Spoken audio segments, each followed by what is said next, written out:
All the years that I've been at the Valley, the first thing we've ever stressed is dignity.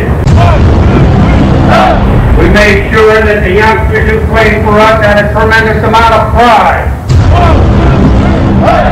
We made sure that no youngster could perform in this ball club unless he had desire. We made sure, most of all, that you had a sense and a feeling of camaraderie. That you liked one another. That you wanted to play with one another. They're an experienced ball club. They can't wait to get at you. That's all right. That's all right with us because we can't wait to get at them. Because we're going to go out there like a Valley ball club and we're going to throw these bodies with residents of Vandy. We're going to tackle like a Valley team that's never tackled before. We're going to run and run and run until that point of lunch. Because we are Valley. Now go out there and...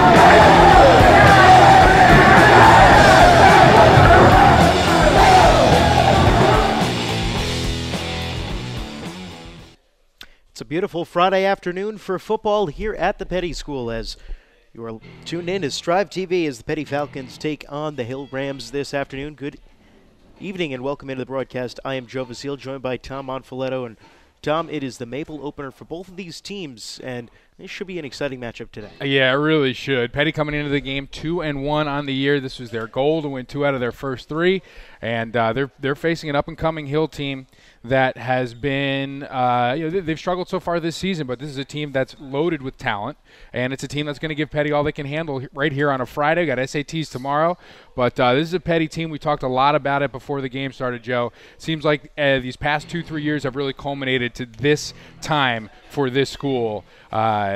It's going to be a really exciting game today. It certainly should be. And you think about some of the outstanding players on the Falcons team, and, well, you can't help but think, Tom, about the outstanding defensive tackle / defensive end, David Rislick. David Rislick, he's got offers from just about everybody, Joe. He stands at about 6'4", 295. You can't miss him on the field. He's the biggest guy on the field, and he's one of the most passionate, too. And you see him right here, big number 77. He looks tremendous, and he can be an absolute terror on both sides of the ball.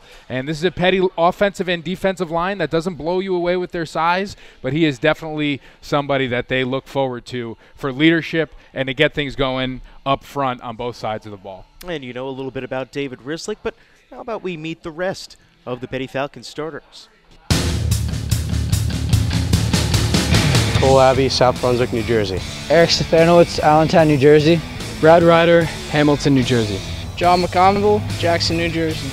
Luke Moorhead, Jacksonville, Florida. Dominic Borelli, Millstone, New Jersey.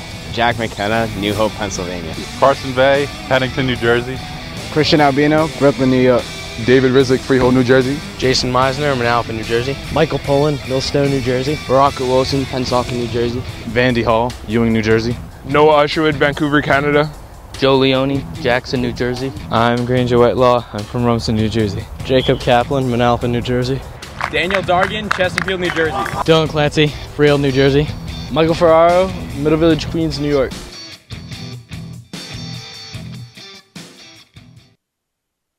And so there you have the Falcons starters, as you heard, well, a couple of the interesting players. And, well, Tom, on offense, we talked a little bit about the defense. On offense, everything pretty much runs through Anthony Borelli. Yeah, Dominic Borelli, close cousin to Anthony. Yeah, you're right. You know what? I can't really say enough about this kid, man. He played quarterback the last 2 years. He was absolutely tremendous at that position. You thought maybe he'd have a career. He's undersized, but he is so explosive offensively, and he had a good arm too. You think maybe he could make a career out of being a quarterback, a shorter quarterback. But they move him to the running back this year. They bring in PG Vandy Hall, who's done an outstanding job under center. I think number 2 from Ewing Township.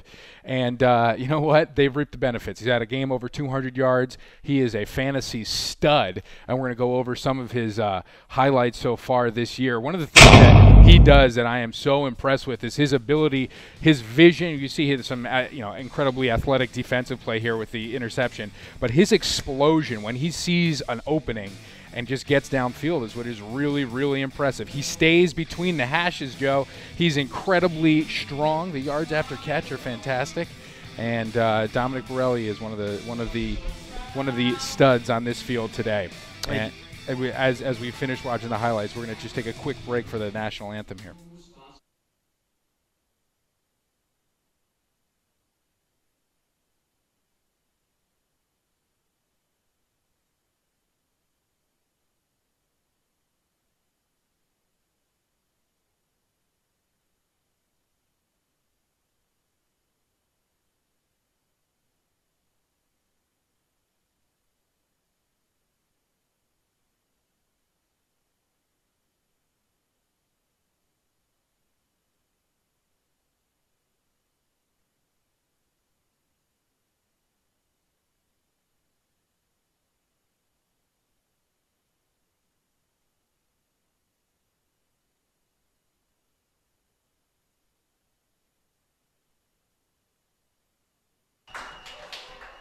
And so we are just about set to get things to go. And, you know, as you were talking about Dominic Borelli, you mentioned another player on the Peddie offense, Vandy Hall, the quarterback, coming in as a post-grad from Ewing. And he's really helped facilitate Borelli's move to that running back position. But talk a little bit about the way he was able to come in and play a very athletic quarterback position. Yeah, I mean, Hall was almost recruited, you could say, by Dominic. I mean, Dominic, I asked him earlier in the season, I said, do you miss playing quarterback? He looked at me, he looked around to his left, to his right, and he just shook his head. I guess he didn't want anybody to see that. But I think Borelli was pretty influential in getting Hall to come to Peddie, and it has been a seamless transition. It really has. There's some great leadership out of this postgraduate class to add to an already well-rounded senior class that has come up through the system. And in the Maple League, that's really the best combination that you can ask for, Joe. And as you were talking last year, this team got very close towards winning the championship, drove down right at the end of the game against Blair, and boy, just missed a touchdown by that much, which would have given them the lead at that point. And you know they're coming out hungry this year and already off to the good 2-1 start and looking to really make a bang as they start their play in the Maple Conference tonight. Yeah, they had a really good victory. Again, at halftime, we're going to get a chance to talk to Coach DeLaurentis and talked to Frank about the season so far. He thought that Germantown Academy was a really good test for them. It was a close game. It was a game that they eventually pulled out. And Wyoming Seminary is a team that we covered the first game of the year against Blair. They're a team that is rebuilding. They didn't have a program 2 years ago. They played a very tough poly prep team. They lost 28-0 to them, but they really felt that Germantown was going to be a really good test for them, and they passed the test. So going into Maple play, they're in pretty good shape. And you look at, I guess, even just saying the same opponents, common opponents. Hill has also played Germantown. They lost 34-7 back on the 13th of September, and of course the 20-16 win for Peddie, just about 3 weeks ago against Germantown. And that may be a little bit of a barometer of, well, where these two teams are kind of at right now. Yeah, and ever since I can remember, Frank DeLaurentis being at the helm here at Peddie, they've been a team that has kind of worked through the ground game. And they were pretty successful that day as Borelli rushed for over 230 yards, had a 3-touchdown day. And, that's something that gets the offense going, because once you start loading the box to kind of take care of Borelli or Vandy Hall, and they use a fullback as well, that's when it starts to open up the passing game, and you have a 6'5", 6'6" target in Carson Vey, who's put on a lot of weight and has become a legitimate tight end and a defensive end as well. Yeah, he's and Carson Vey also one of those outstanding players. They moved him from wide receiver over to tight end this season, but also very good long snapper as well for this team. I'm sure we'll talk a little bit more about that as the game continues. That is definitely, that's something that you should pay attention to. Half of his highlight film is him doing snapping, so that's something to pay attention to. He is excellent in that regard. I want you to pay attention to number 32, right next to the kicker, Leone. I believe he's a sophomore here for the Falcons, and what he brings to the table defensively and just physically to this team is a ton. And so Hill will get the football here first as Dylan Clancy kicks it deep for the Falcons, and a pretty good return coming in here for Hill, and so they'll have pretty good field position up to about the 41-yard line. or they'll start their first drive of the afternoon. Yeah, really good field position. Special teams will be crucial here. Weather's not going to be a factor. There's no wind. It's overcast. It's not sunny. Really not going to be a factor today. So this is as even as a matchup as you can get in that regard, as far as outside elements having a factor. And so Hill will get set on offense first. Working out of the shotgun is their quarterback, Devin Kennedy. He is a senior. He'll drop back and look to pass on the first play. Throws one over the middle, but incomplete. That was Jack Overholt, who couldn't get his hands on that one. 2nd and 10 upcoming. Just tried to go right up the seam with Overholt and was unable to connect with him. The pass was a little bit low, a tough play to make. It was, but it was a decent ball. Really impressed by the arm that we've seen out of the Hill quarterback in warm-ups, and on that first throw, stood in the pocket, made a nice delivery. He'll keep it on the ground here this time and trying to spin off tackle, but taken down. A big hit made by Borelli that time. Gain of only maybe a yard. That's a good job that time to wrap up Kirk Chernesky, the senior running back. 3rd down and 9 upcoming. We talk a lot about Borelli as far as being an offensive weapon. Don't sleep on him defensively. He's a shutdown corner. Make a ton of plays as well, and he's not afraid to come down and make a tackle every once in a while. Kennedy under a lot of pressure here as he swings it to the outside for Chernesky, and he is bottled up almost immediately in the backfield. That was Dymere Davis-Caruth. Excuse me. I was Noah Usherwood. I was looking at the wrong team that time, making the tackle. 4th and long upcoming. Really nice play by Usherwood to get in there, to read it immediately, and get out there and kind of swallow up the wide receiver after the completion. Brings up a 4th and long here. Good first 3 and out for the Falcons defense. It'll be Chernesky to punt for Hill, and Borelli back to return. Low little wobbler coming off the foot of Chernesky, and Borelli will let it bounce, and that one's going to take a nice roll for the Hill down inside the 20, down to at about the 16-yard line. And so not a pretty punt, but it gets the job done, pinning Peddie deep in their own territory. Yeah, that's one of the things that's always kind of confused me. We're going to take a look at Borelli's tackle here first. One of the things that's always been interesting to me is figuring out what you should do in your approach as he makes the tackle. Beautiful play behind the line of scrimmage. Your approach to fielding punts. You catch it, you let it go. What's the best way to do it? It's a very hard thing to do. People think it looks easy, but it's definitely not. Blair will start off in a pistol formation from just about the 15-yard line. Hall takes the snap, hands off to Borelli, and he is bottled up almost immediately in the backfield. Loss of a couple that time is a good job that time by the Rams defensive line getting some penetration. Really good push there by Chase Midgley from Scarborough, New York. He's a load down there. He's a big, good-looking kid, and he just fired off the ball and created havoc on the first play there for the Falcons. 2nd and long now. Peddie breaks the huddle, and it'll be 3 wide receivers in the formation. Here for the Falcons. Another pistol look with Hall set up in front of Borelli. It's a high snap that goes off of Hall's hands, and he goes back into the end zone, picks it up, evades one tackle, and he goes down, and it is a safety. And the Hill Rams are on the board first here, and they lead it 2-0 on just a busted play. And you know what, Joe? I think a lot of that has to do with Midgley up front there. I mean, he is not somebody that's easy to look at across from you and be okay with it. He's a big dude, and he creates havoc. And right there, he affected 2 snaps.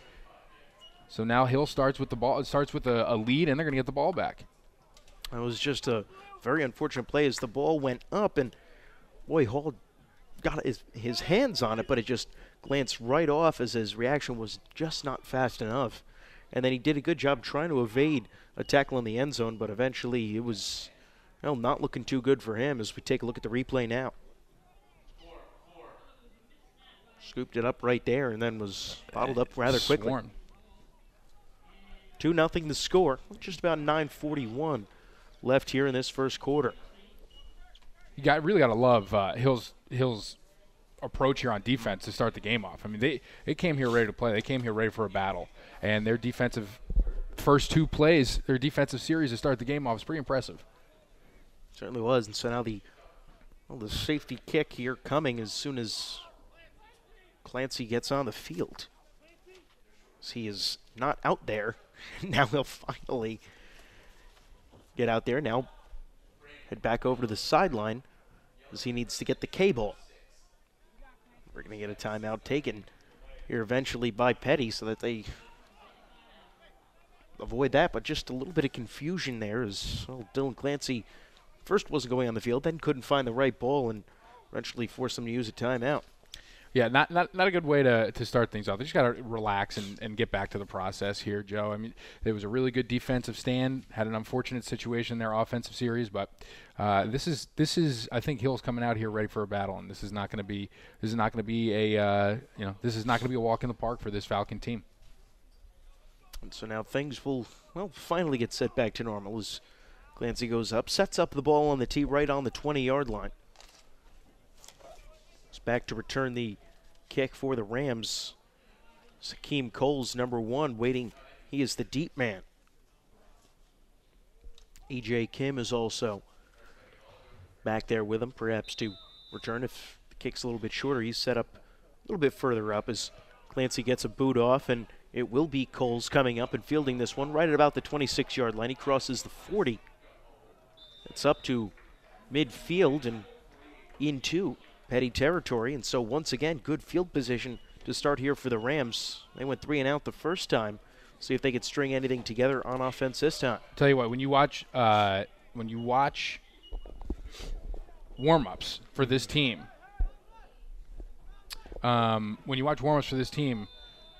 Hakeem Coles is somebody that definitely stands out to you. I mean, he is just a great-looking football player that you can tell there's some serious talent there. Kennedy off the play fake, and it is knocked down by who else? Dominic Borelli coming up and swatting that one down that was intended for Jack Overholt. I got to tell you, I'm pretty impressed with Devin Kennedy so far today. He's very, very poised in the pocket, and he is very comfortable. He has delivered some decent balls here today. Yeah, and he's one of those kids, he's just built like a quarterback, too. Just one of those tall guys, just very solid. And as we've seen, pretty good arm to this point as he will keep it himself here and now actually toss it out to Hakeem Coles off of the option. But Coles is brought down by Joe Leone. I want to take a look at that play by Borelli a play ago, Joe. Mm-hmm. Has just made a great break on the football. Got in front of the passing lane. I've got to say, I'm very impressed with Borelli's defensive instincts so far in this game, not only on the tackle, but then on the swatted pass as well. Shotgun coming here for Kennedy on 3rd down and 5. Takes the snap, drops back, throws, and it is complete. And that's good enough for a first down to Bryce Allen, the junior wideout. And that'll move the chains for Hill. At cover 2 on the outside, Borelli was giving him the inside, and it was a good throw by Kennedy, a good route. Ferraro unable to get home on the blitz, and that's a really nice job by Tom Civic over there at right tackle to pick it up and give Kennedy some time. Shotgun again for Kennedy. High snap, and he fumbles the ball. It's loose, and it looks like Peddie's got it. And who else on the recovery but David Rislick? Rislick literally swallowed that ball up. As soon as he was near it, you knew that he was going to be the one that was going to come away with it. So as Peddie had an unfortunate bounce to get the safety, comes back in their favor here. So now the Peddie offense will come out onto the field looking to try and rebound and get some momentum here after the fumble. Now both teams have had some mishaps on the snap. As you see, what happened right there is Kennedy looked like he might have gotten run into by his own running back. Yeah, it was a high snap. It still looked like it could have been handled a little bit, but obviously with so many moving parts, it's difficult to keep your composure there. Hall out of the pistol.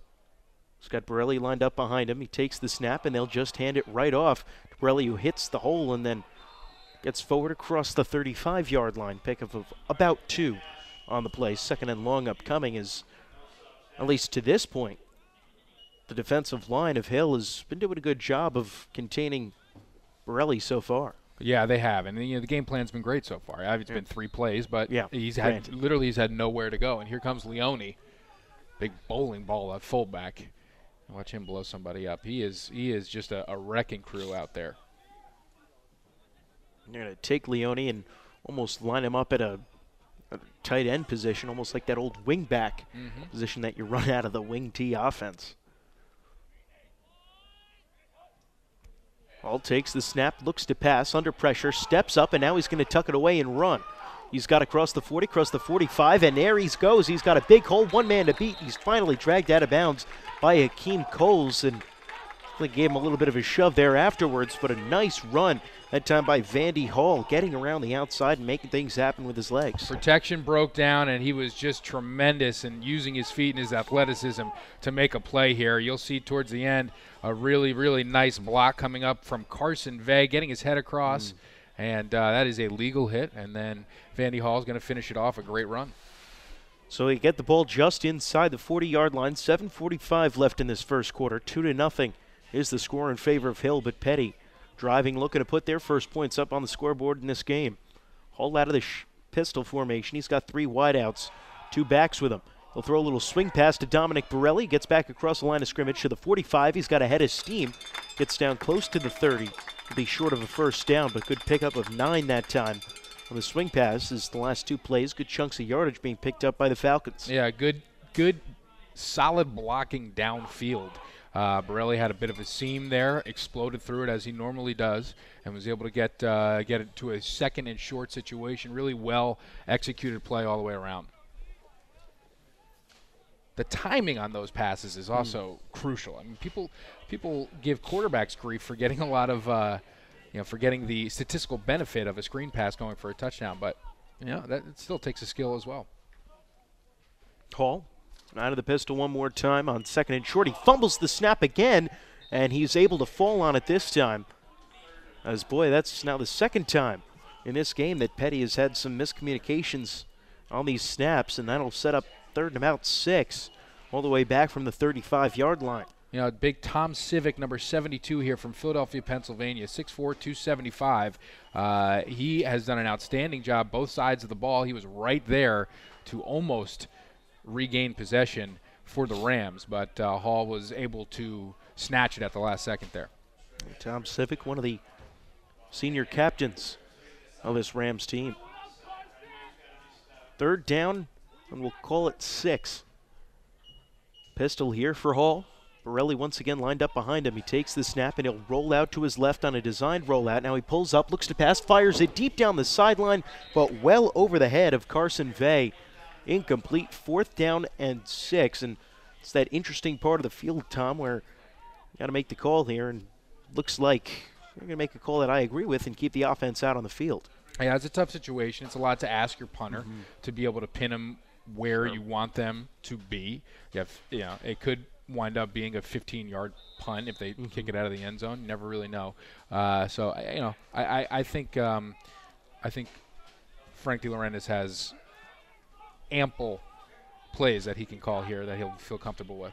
Certainly. 4 wideouts in the formation here for Hall on 4th down and 6. 6 minutes left here in this first quarter. And it's another high snap. It gets over Hall's head, and he's going to get bottled up and taken down all the way back at the Peddie 49-yard line.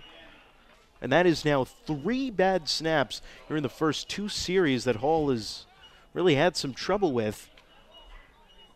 And it's going to be Hill ball, and there's an injured player down on the field for Hill. We're going to take a look at the replay here. Just another missile of a snap, Joe. The snaps not only are high, but they are just incredibly fast. I mean, the velocity on these snaps is pretty strong as well. We have, I believe that's Matt Simmerd, who runs off the field under his own power. So that's good to see. But another unfortunate situation for the Peddie Falcons, and a good job by Hill to get on top of it. So it'll be 1st down and 10 from the Peddie 49-yard line as Devin Kennedy heads back out onto the field for the Rams. And boy, the Rams really caught a break that time with the couple of bad snaps. The one that made it a 3rd and 4th and medium situation after it was 2nd and short. And then, of course, the massive loss of yards there on 4th down as handoff goes right up the middle to Trey Humes, and he just powers his way for about a 15-yard gain down inside the 35-yard line. Good vision there, Joe. Really good yards after the contact as well by Humes, as he had some serious patience there to get the 1st down run. Shotgun for Kennedy, 1st and 10 from the 34. Takes the snap, drops back now all kinds of time. He'll roll to his left, and it's intercepted. And going the other way with it are the Falcons. Brad Ryder's got it across the 40 to 35-30. He might go all the way on this one to the 10-5. Touchdown Falcons. A pick six for Brad Ryder. There is a couple of penalty flags on the field all the way back at about the 26-yard line. So we'll see if this one stands for now. Early indications is Peddie says that it's on Hill, but it's hard to see as far as that one goes. We'll check the flags as the referees are talking it over here, but for now, a great pick six there by Brad Ryder, going about 70 yards on that one. We have one of the assistant coaches for Peddie, unfortunately, stuck his big noggin in the way of our shot here. But we do have the interception on replay, and a really, really nice play by Ryder. And it is going to be a touchdown, as the penalty is a personal foul against Hill. Look at Ryder. This is excellent instincts by Ryder to be able to get to the sideline and do what he needs to do. That's what you're taught. As soon as when you intercept a pass, you head towards the sideline, and your fellow defensive teammates aren't taught to escort you into the end zone. Rather, they're taught to peel back and block speed, and Ryder did a great job of navigating that towards the end zone. It's one thing to make the interception, but to turn it into a touchdown, that's an outstanding play. This is a Peddie team that loves creating turnovers and loves creating points out of turnovers as well. And so Dylan Clancy comes on to try the extra point. Borelli is the holder. Of course, as we mentioned, Carson Vay, the long snapper. Snap down, kick up, and over end, and it is right down the middle of the uprights. And so you can make it 7-2.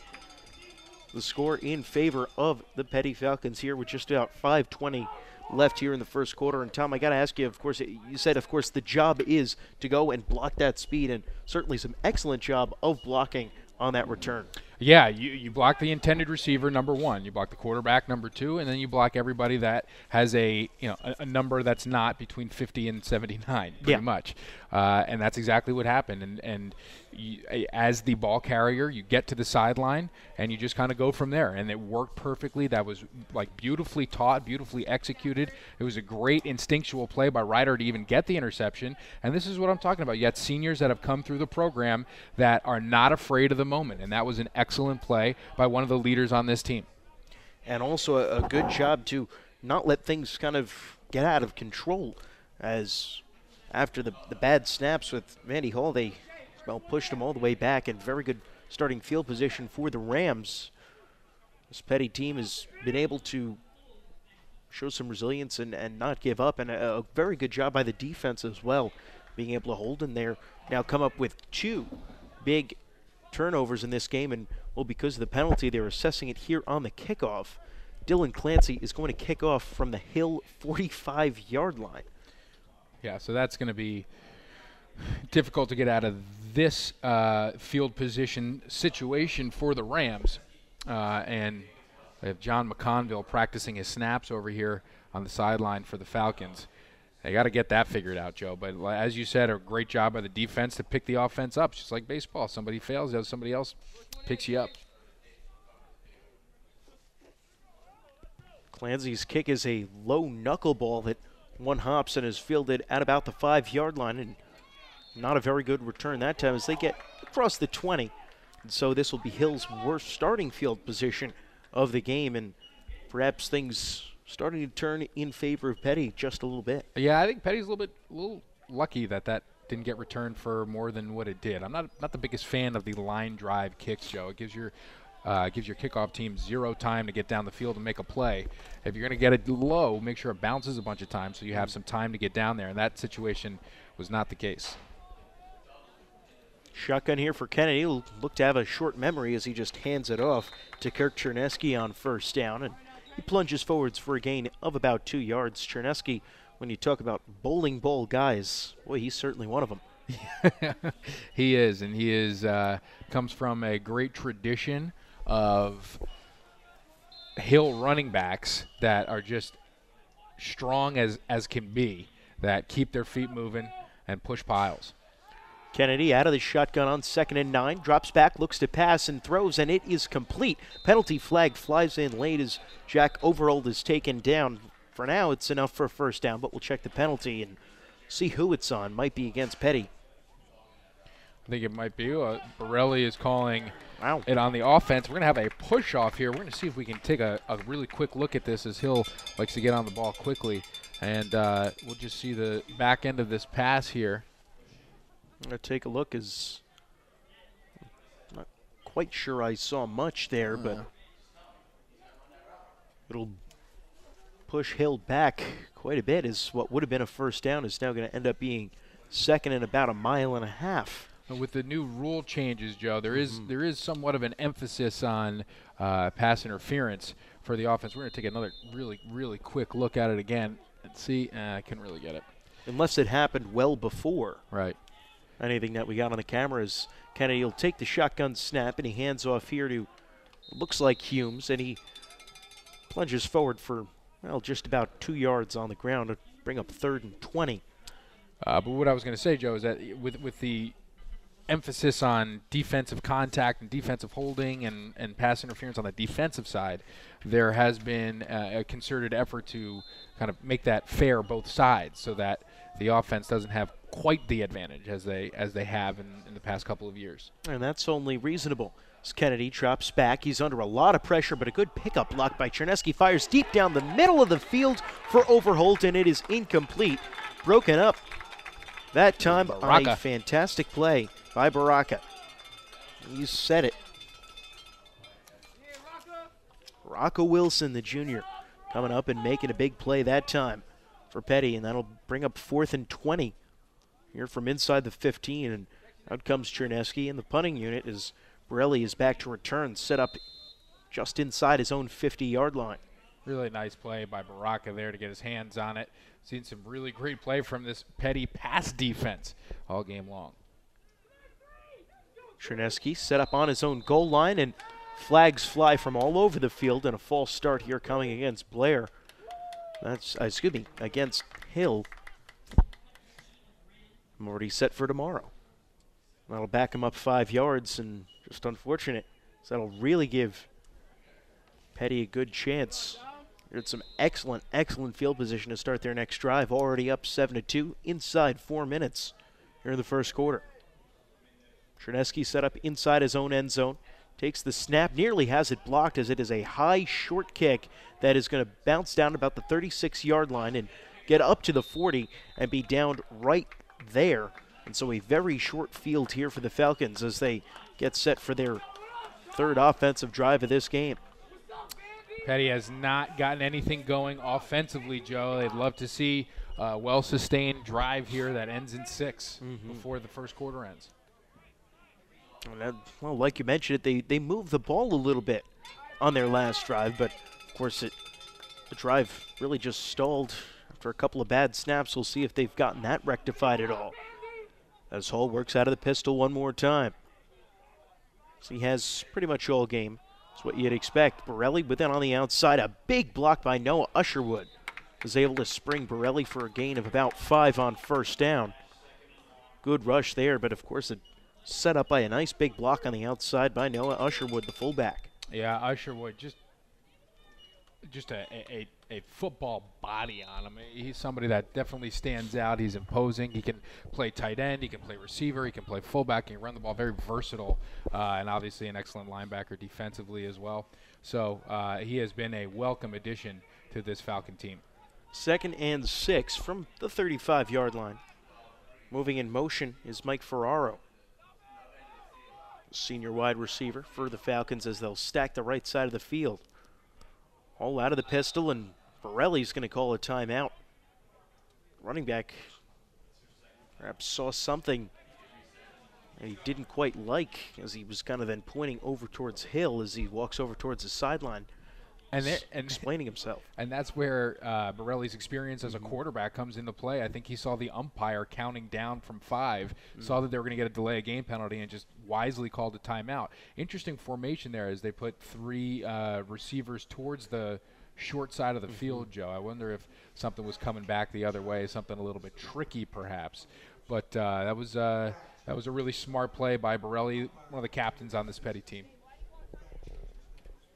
Certainly see here out of the timeout here, 7-2 off the pick six by Brad Ryder just a couple of minutes ago here in this first quarter.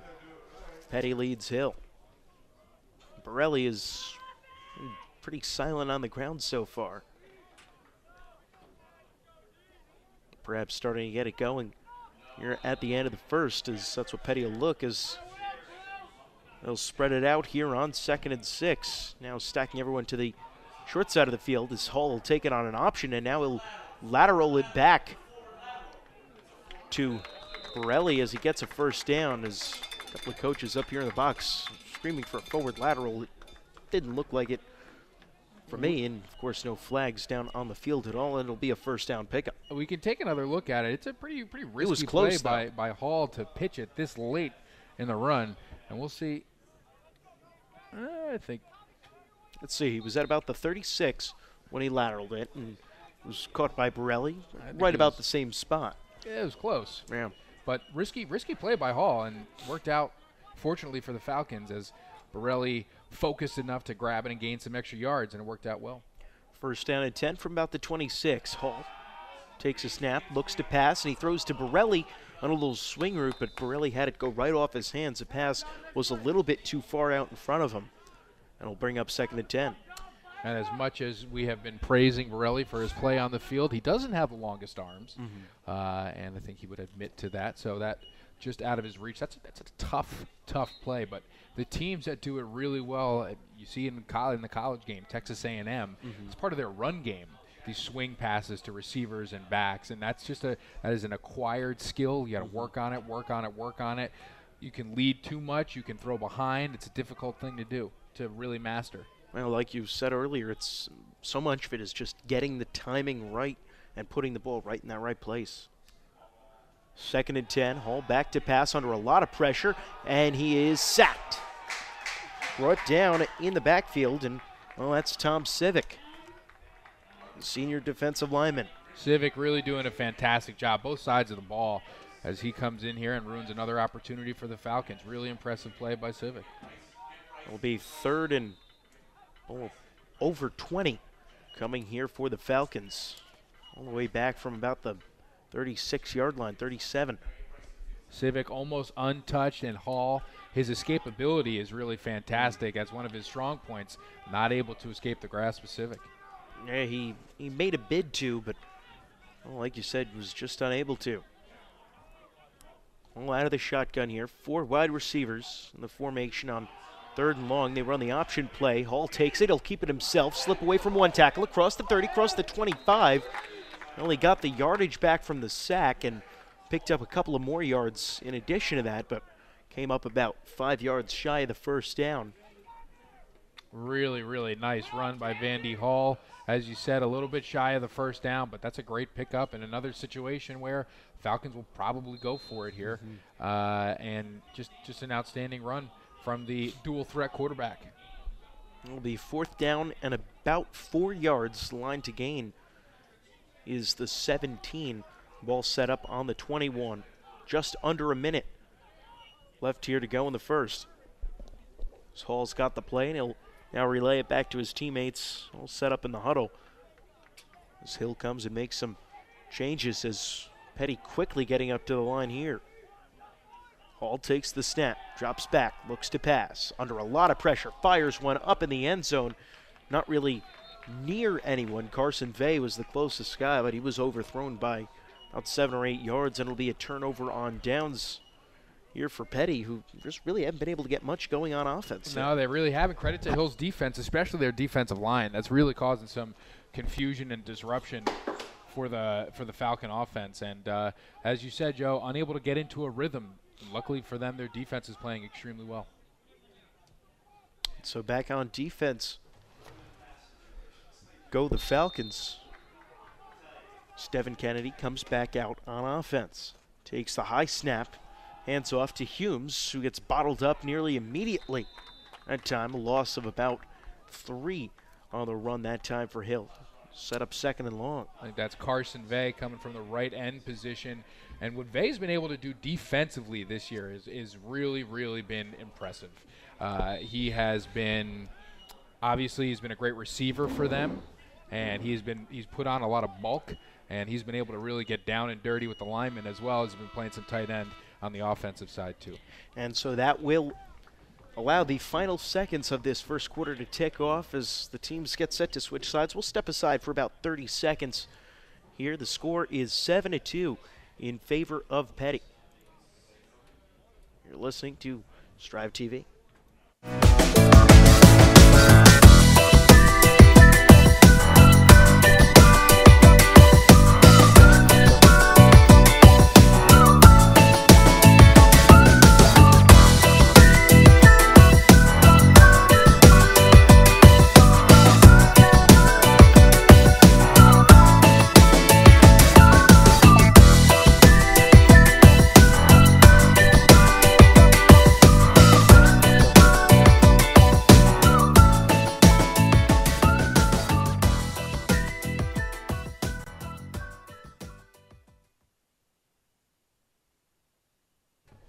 So we're just about getting set here. It'll be a 2nd and 12 play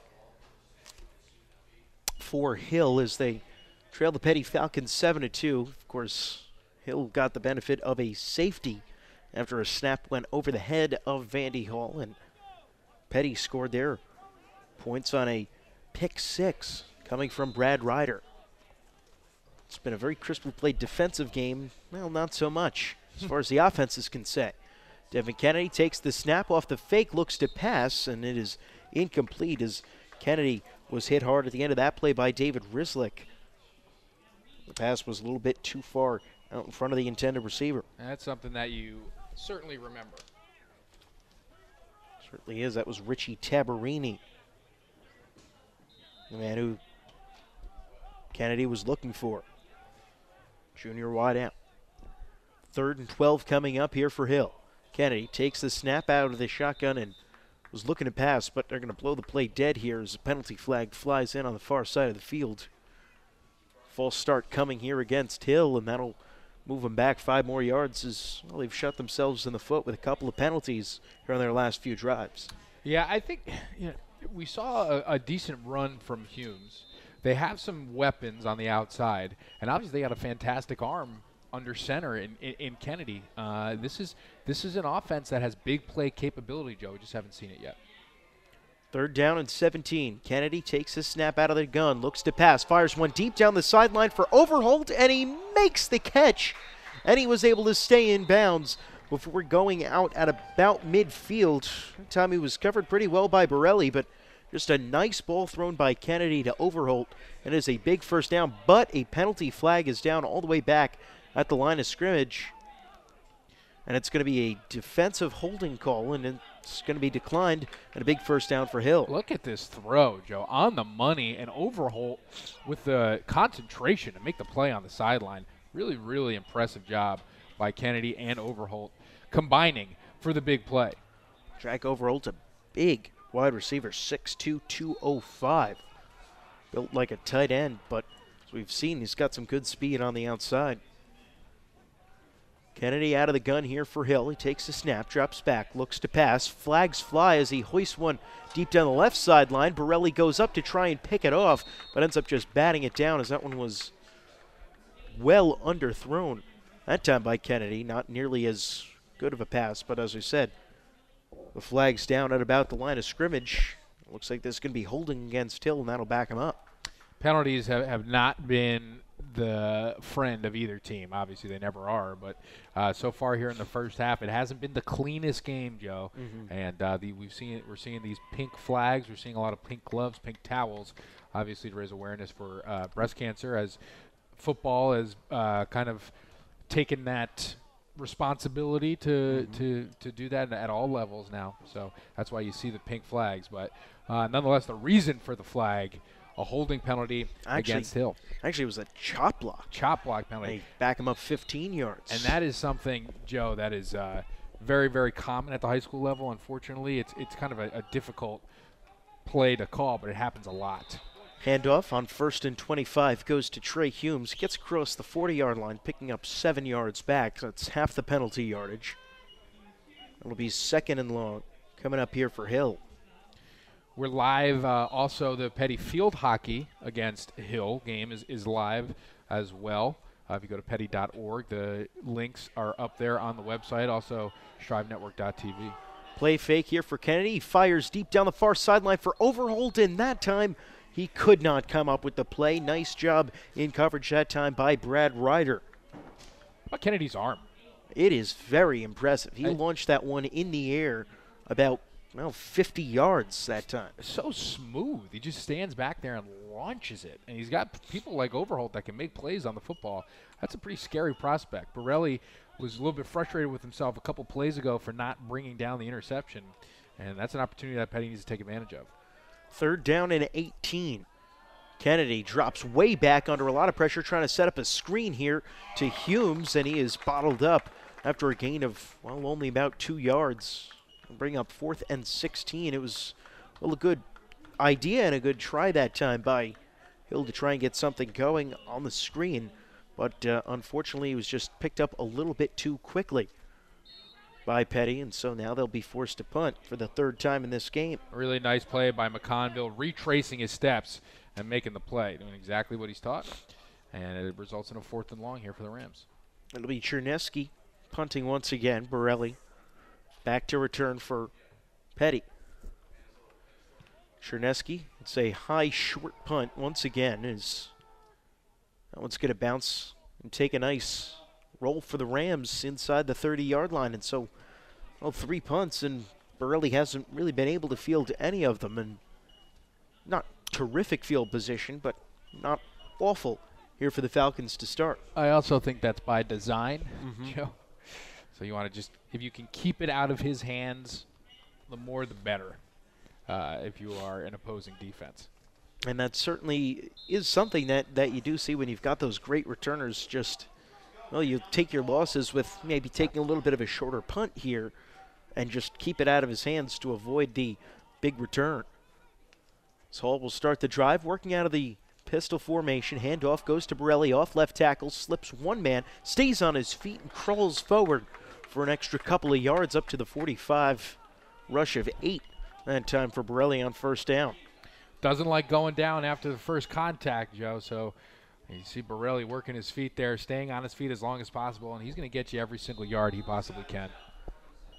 2nd down and about 2 to go. Here the ball on the 35-yard line. This scores 7-2 in favor of Peddie.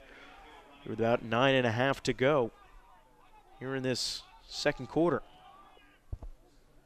Man in motion is the fullback Joe Leone. Hall's got the 2 in the backfield with him. Drops back, looks to pass, slips one tackle in the backfield as he looks to run, picks up the 1st down, and then runs out of bounds just in front of the 40-yard line. Good job again by Vandy Hall, using his legs to create a play where it looked like at first there was none. Yeah, and that's what he can provide for you. That is the type of ability that he has. That's how dangerous he is with the ball in his hands. And we do have an injured player here for the Hill Rams, but it looks like he is okay. So it's good to see number 33, Wes Shaw, walking off the field here for the Rams. Yeah, certainly he was kind of down and is a little bit gingerly walking off the field, but it is looks like he will be okay in this one. That's always good to see. 1st down and 10 coming up here for the Falcons. Joe, you just look at these sidelines. Either sideline, numbers are never really you never really have good numbers in the Maple League, no matter what team you are. So injuries can be devastating, and it's a great way to test a team's ability to handle adversity. So far, Peddie's been able to do it this season, and he'll face with that right now, although it does look like Shaw's going to be able to come back in the game. Hand off to Borelli. He gets back to the line of scrimmage. Gain of maybe a yard up to a little. Mark him down just inside the 40. So good job by Hill of bottling up Borelli quickly on that run. 2nd and long coming up.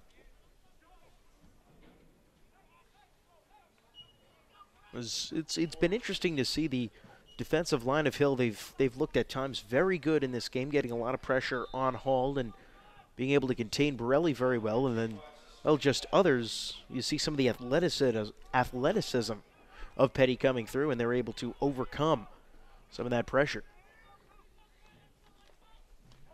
All out of the pistol. Takes the snap, looks to pass, fires it to the outside, incomplete, intended for Brad Ryder. That'll bring up 3rd down and 9 from the 39-yard line. 8:24 left on a stop clock here in the second quarter. I believe that's the first pass that we've seen from the pocket from Hall. I'd be a little bit too quick with it, but that is something that Hall can do if he has the time to do so. He's got a great big arm. So Peddie needs to – they might need to take advantage of it here in a 3rd and long situation once again.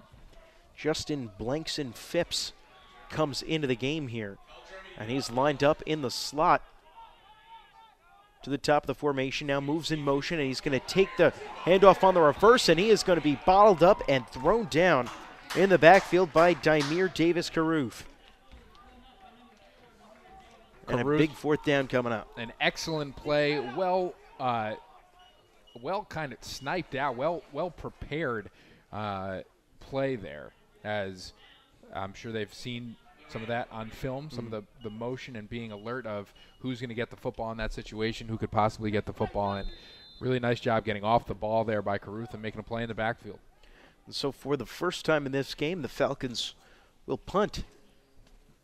So it'll be Brad Ryder back to kick, and he'll get off a high directional kick that, well, he looked like he was trying to get more towards the sideline, but came back right towards the middle of the field.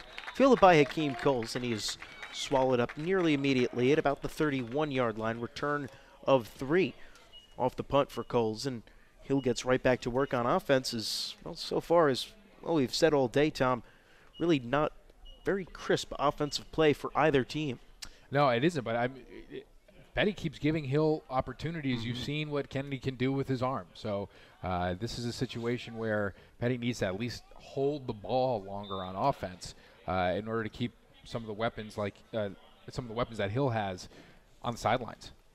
Kennedy off the play fake will look to pass. He throws it as he's under a lot of pressure, and the pass is incomplete, broken up that time by Mike Ferraro. Drop back in coverage as Rizlik had Kennedy flush from the pocket and was chasing him down from behind. Mike Ferraro has been such a key factor for this team. Last year he had all those turnovers, all those fumble recoveries, forced fumbles, interceptions. He's a turnover machine. This year he continues the same. Kennedy handoffs to Humes off the outside. He gets across the 40-yard line, picks up a 1st down before he's dragged down. As just good hard running that time by Trey Humes, as we've seen almost a little tag team between Humes and Chernesky in the backfield. And, well, Humes has certainly been the more successful of the two for Hill in this game so far. 1st down and 10 from the 46. Kennedy sets up a bubble screen on the outside to Bryce Allen, and he's got some room to run as the blocks get set up for him. He's across midfield and tripped up inside the 40-yard line. Good pickup on the bubble screen. That time to Bryce Allen, the junior receiver. Now Hill's starting to get some rhythm on offense here. Kennedy's starting to field a little bit, the offensive line, giving him some time, flying off the football, and they're starting to get going here. Interesting, you see Vandy Hall on the field now playing corner for the Falcons. Shotgun for Kennedy. Fakes the handoff, looked to pass, and he was taken down in the backfield. A big sack that time. As they lose a couple as Peddie puts on the brakes here. As looked like Matt Saker was the one who got in the backfield and tripped up Kennedy for a loss of about 4. Blanks and Phipps, also helping out on the play. Yep. McConville, too, has found himself in the backfield a number of times for this Falcon defense today. Shotgun for Kennedy, 4 receivers, takes the snap, looks to pass, and he's got a wide open Bryce Allen on the outside, and he is hit hard, and the ball comes loose, and it's picked up by Peddie. It's a live ball. There goes Joe Leone down the sideline, and he is got all kinds of room, and he will get in for the 2nd defensive touchdown of the game for Peddie. Vandy Hall causing the fumble. Leone not only the wherewithal to pick it up, but to also get all the way down the sideline. We're going to take another look at it here. And this was just an unbelievable play by this Peddie defense that is keeping them in this game. And it almost looked for a second like Hill was a little bit surprised that one was a fumble. It didn't look like anybody really pursued the ball. Leone just scooped it up as Hill just kind of stood around. Well, I think a lot of the Hill players and coaching staff thought that ball had come out after the receiver had been touched down. But from our angle, you couldn't really see it. However, a really nice play by Leone just to pounce on it. Clancy's extra point is up and good. My reaction as well is that Hill thought that he was down before the ball came out. And you're taught to always play those balls live on passes, on screen passes, swing passes, flares, anything that's close to what could be considered a fumble or a pass behind the line of scrimmage. You're taught to just jump on those balls and not literally jump on them, because if there's room like Leone did, you scoop it and you score. But you're taught to go after those footballs. And Leone found it on the turf, picked it up, scored a touchdown. 2 defensive touchdowns for this Peddie Falcon team. That is something that you don't see often here in the Maple League, and that is an outstanding job by both Brad Ryder and Joe Leone. It certainly is. 14-2 on the strength of 2 defensive touchdowns and, well, of course, the safety. This one, the defense is certainly ruling the day. And this Maple opener for both teams. As Clancy will now get set to have the kickoff once again. It is Hakeem Coles back to return for Hill. Leone's only a sophomore. They got 2 more years of his terror on the football field. And this I remember coaching against the Falcons 2 years ago when Borelli and Rislick were sophomores playing varsity minutes and starting for varsity. And look what they've become. It's been a pretty cool transition to watch, and certainly something that we can project for Leone as well. Yeah, and looking back at that team that, like you said, you coached against, and, well, you said there was always an inkling that, this would be the year for them to really put it all together and make a nice deep run. Have they really progressed the way that, well, you guys all expected them to, seeing them a few years back? I really think so. I mean, the first thing that you saw was this just mammoth human being with 2 sevens on his jersey, making plays all over the place, and just realizing that he was a sophomore at the time. You'd said, look at this team in 2 years, and I think they've pretty much lived up to the bill so far. Handoff goes to Trey Humes, and he is tripped up in the backfield by, well, who else? The man of the hour, Joe Leone. Leone getting it done from Jackson, New Jersey. 5'7", 163. We'll give him 170. And he's just playing. He's playing possessed today. Certainly, and really this entire Peddie defense is just had a great nose for the ball all day long. Kennedy drops back to pass, fires it over the middle, incomplete, intended for Overholt. Good coverage that time again by Mike Ferraro. Getting in there and breaking that pass up as, well, they forced 3 turnovers, 2 fumbles, and of course the pick 6. We'll now see 3rd and long coming up here for Hill. I haven't seen Peddie really bring too much pressure on Kennedy. They're kind of dropping a lot of guys back into coverage and daring him to throw it into their zone. However, you could see that change. Kennedy drops back to pass as Peddie rushes only 3 on this play, throws for Overholt, and it is incomplete. There were about 4 Peddie defenders all in the area that time of that pass, and will be 4th and long, and out comes the Rams punting unit once again. Once again, Peddie deciding to bring a lot of guys back into coverage and making it as difficult as possible for receivers to haul in catches, because even if they do get to it first, even if they do run routes, the secondary has been really good at converging on the football after it's caught. So nice series there for the Falcons. 4th down and 16. Cherneski back to punt. Borelli to return. We'll see what they do here as Borelli is set up short, expecting the short one, and this one gets boomed well over his head, and he fields it back at the 30. Flag flies in about the 40 as Borelli keeps his legs churning, trying to get something going on the return. There was really not a whole lot of room for him to work with, but as I mentioned, a penalty flag down on the field at about the 40-yard line. We'll check and see what that is about. As Borelli at least got an opportunity to return that one. Chernesky just kind of boomed it well over his head.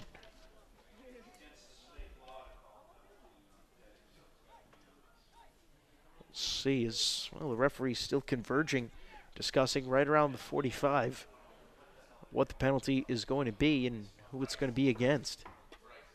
And it's going to be a holding against the Falcons.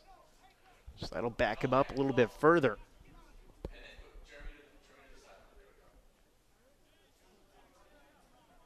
So they'll walk this one off from the end of the run, which was about the 30.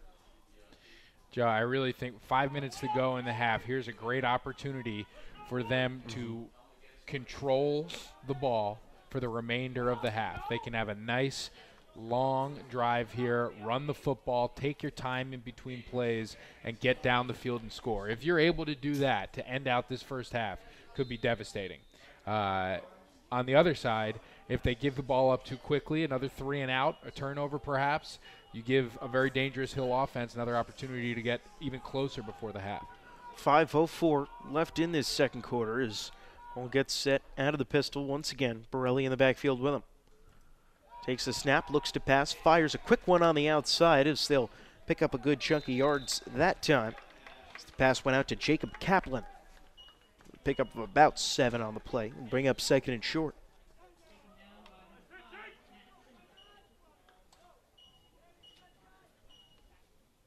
Peddie starting to slow down the tempo here a little bit on offense. So Hall gets back into the huddle and will relay the play. 14-2 the score, 4.5 left in the second quarter. Hall, pistol, Borelli in the backfield with him. He's got 3 wide receivers all set up to the left of the formation. That's the long side of the field. Hill showing blitz, and they bring it here as they hand it off to Borelli, and he gets bottled up for a loss of about 2. So they ran right at the blitz that time, and Hill did an excellent job of stopping Borelli. It will be 3rd and 5. You know, aside from the 2 defensive touchdowns in this first half, the thing I'm going to take away from it is just Tom Civic's been outstanding. Talk a lot about Joseph Leone, but Civic offensively picking up edge rushers and contributing defensively. He's made 3 plays now in the backfield for this Hill Ram defense. He's had an outstanding game so far. 3rd down and 5 from the 27. Hall out of the pistol. Borelli set up behind him. He's got Usherwood in the backfield with him, and flag flies in here before the play. It's going to be a false start coming against Peddie, and that'll back him up and make it a 3rd and 10, a little bit less manageable. And unfortunately, this has kind of been the story for the Peddie offense this first half, is that they really have not been able to maintain a rhythm offensively, whether it be the snaps, penalties. They just haven't been able to do it, as a timeout is called here. Now that is the 3rd timeout of this first half for Peddie that they've taken. As they'll talk things over is what they're going to do here on this 3rd and long play, whether or not you just want to play to pick up a couple of yards and then play the field position game and trust that the defense will be able to hold Hill, or whether you want to take that shot and try and actually, well, pick up that first down. It could be an interesting call, because you do see sometimes that interesting strategy at this point where you don't necessarily want to say that they're giving up on the series, but you say, all right, well, let's play it safe and just trust in the defense that they'll be able to come through. Oh, the defense is playing extremely well. Obviously, they haven't given up any points. The 2 points on the board coming from a safety off of a high snap. They have 2 touchdowns on the day, so the conservative approach might be the smart one here, knowing how well your defense has been playing. Obviously, also it puts Hill in a situation where they're going to need to throw the ball, and I think Peddie likes their chances when they can drop back a couple of their really good athletes and perhaps make another play on the ball defensively and create another defensive opportunity, if that makes sense. We'll see what they end up choosing to do here as Hall works out of the pistol, as he has all game long. Takes the snap, And they'll go aggressive as Hall looks to pass. He's under pressure, fires one deep down the sideline. There's a flag that flies in as the pass ended up going well over the head of Ferraro, but we'll see as there's some laundry on the field all the way back at about the 35-yard line. Peddie seems to be happy with that. Perhaps this one coming against the Rams. So we'll wait and check the call as well, they will. It's going to be a defensive holding against the Rams. You know, we did see some of that towards the back end of the play. Ferraro's jersey was grabbed at the last second. I think it was Overholt that got a handful of jersey just to slow him up a little bit at the end. It was very subtle, but nonetheless a penalty, and that is a big break for this Falcon offense as they get an automatic first down from it. So 1st and 10 from the 29-yard line. Hall takes the snap, hands off to Borelli, gets a edge set for him, and there he goes around the outside. A flag does fly in, and then a second one at the end of the play as Borelli appeared to get close to the first down, but there are 2 flags, and it looks like they came at 2 different times, so perhaps 2 penalties coming up on this one. It might be offsetting. I'm not sure what the one was before we saw the end of the play, but at the end of the play there was a definite horse collar tackle against Hill, which is going to result in a 15-yard penalty depending on what the penalty is that came beforehand. So the first one in the area of holding. The second one looked like it was a horse collar tackle against Hill, but we'll see right now. Don't have microphones on the referees yet. And the first one is, in fact, a hold, and the other one a face mask against Hill, and so that will be offsetting penalties, like you said, and they'll replay 1st and 10, so that last play never happened. That was interesting. We'll try to take a look at this entire play. I thought it was a horse collar, not a face mask, but it was definitely something that was funky that didn't really make a lot of sense. We'll take a look at it after this play has concluded. 1st down and 10. Basically a do-over. Yeah, once again. Well, except for the replay evidence, that play never happened. Hall runs a sweep. It's actually going to be a halfback pass as they give it back to Hall on the other side of the field, and that one's going to lose 6 yards as Hall got taken down nearly immediately as Borelli pulled up to pass it back to the far side of the field with Vandy Hall, but well, Hall really wasn't able to get anything going as Hill sniffed that one out. Yeah, Shaw, really nice play. He was the guy that we had a little bit of an injury scare earlier, but it looks like he is absolutely fine. An outstanding play by Shaw. And that play just took too long to develop. And to be honest, Borelli's throw was not good enough to make this go. But it wasn't blocked well on the other side. Hill did not fall for it. And a nice defensive play. Yeah, there was a defensive player for Hill coming in on Borelli, so he had to kind of loft that pass up a little high to get it over his hands, resulting in not the ideal pass you want to have there to Hall. Takes the snap, looks to run now after nothing set up downfield, and gains maybe back to the line of scrimmage. 3rd down and 15 coming up from the 24. And this Hill defensive line is winning the battle of the trenches. Whether it's Big Midgley or Civic, who we've talked about a ton, or Davis Caruth, they've done a really, really nice job up on that front. And it's really given this Peddie offensive line some trouble. Just about 1:40 left here in this first half. As Hall will work out of the shotgun here on 3rd and long. Handoff on the play goes to Borelli, and he got a couple of yards back, and choosing to play it a little bit more conservatively here, closer to the half, and Peddie will send out the punting unit now for the 2nd time. Davis Caruth, another great play off the edge to force a 4th down here and inevitably a punt.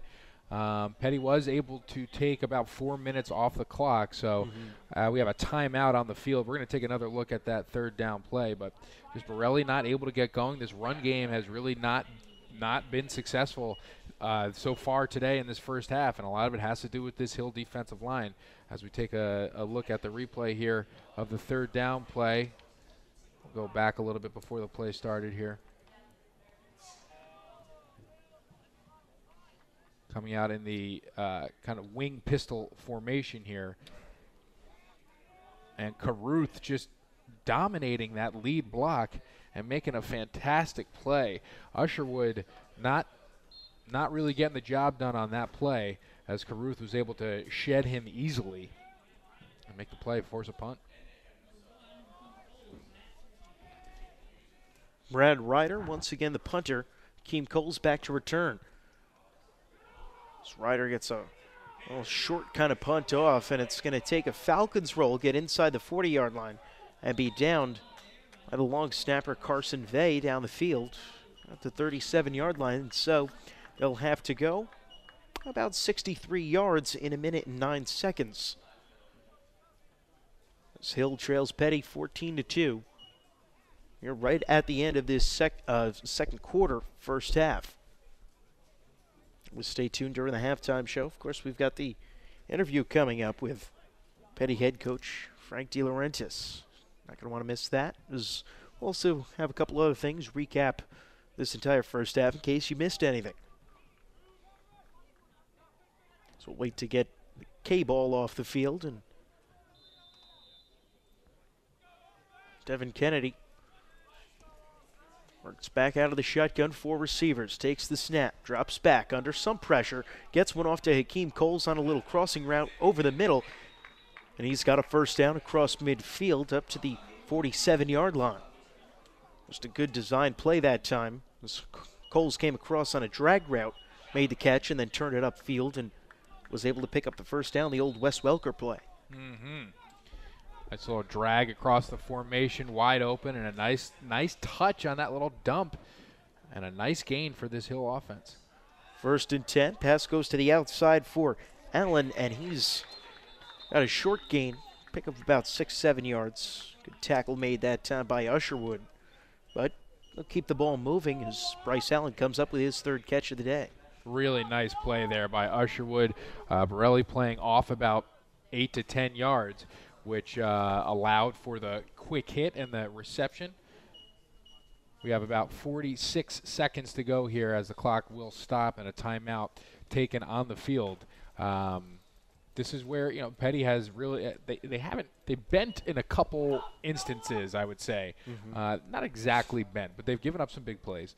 And here's another opportunity for them to disrupt something through the air. And you know that Kennedy's going to sit back there and he's going to sling it and he's going to have time like he's had all game long. And Peddie needs to try to make a play, or at the very least knock a couple down and force a turnover on downs before the half expires. Take a knee on it, go regroup, because this offense needs to get going in the second half. On 2nd and 4 from the 41, Kennedy works out of the gun, trips to the top of the screen. Takes the snap, drops back, now will roll out to his right. He's got some time, fires one down the field into double coverage, tipped and nearly picked off by Mike Ferraro. The pass falls incomplete as a dangerous pass that time by Kennedy into double coverage. Once again, Ferraro's been doing a nice job. He's tipped a couple. Yeah, Peddie pretty much has every single zone on the field covered right now in their defense, so it's going to be difficult to find a crease in it. The only thing I'd like to see more out of this Falcon defense is if they get a hand on it, reel it in. Already got the 1 interception today. They've come close a couple other times.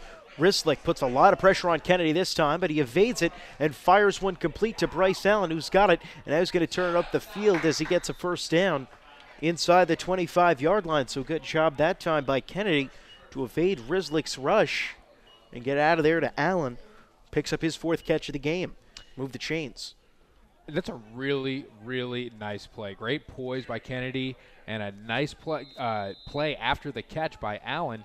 Not only get the first down, but get out of bounds with 28 seconds to go here in the first half.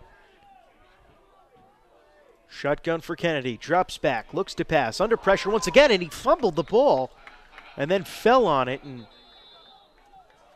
Hill is going to take their final timeout here of the half. Is, boy, that time, take a look at the replay of that one, but Kennedy just kind of dropped the ball. He wasn't even hit. Yeah, and who's at the middle of this once again but Joseph Leone coming off the edge. Rislick goes inside. Leone goes outside.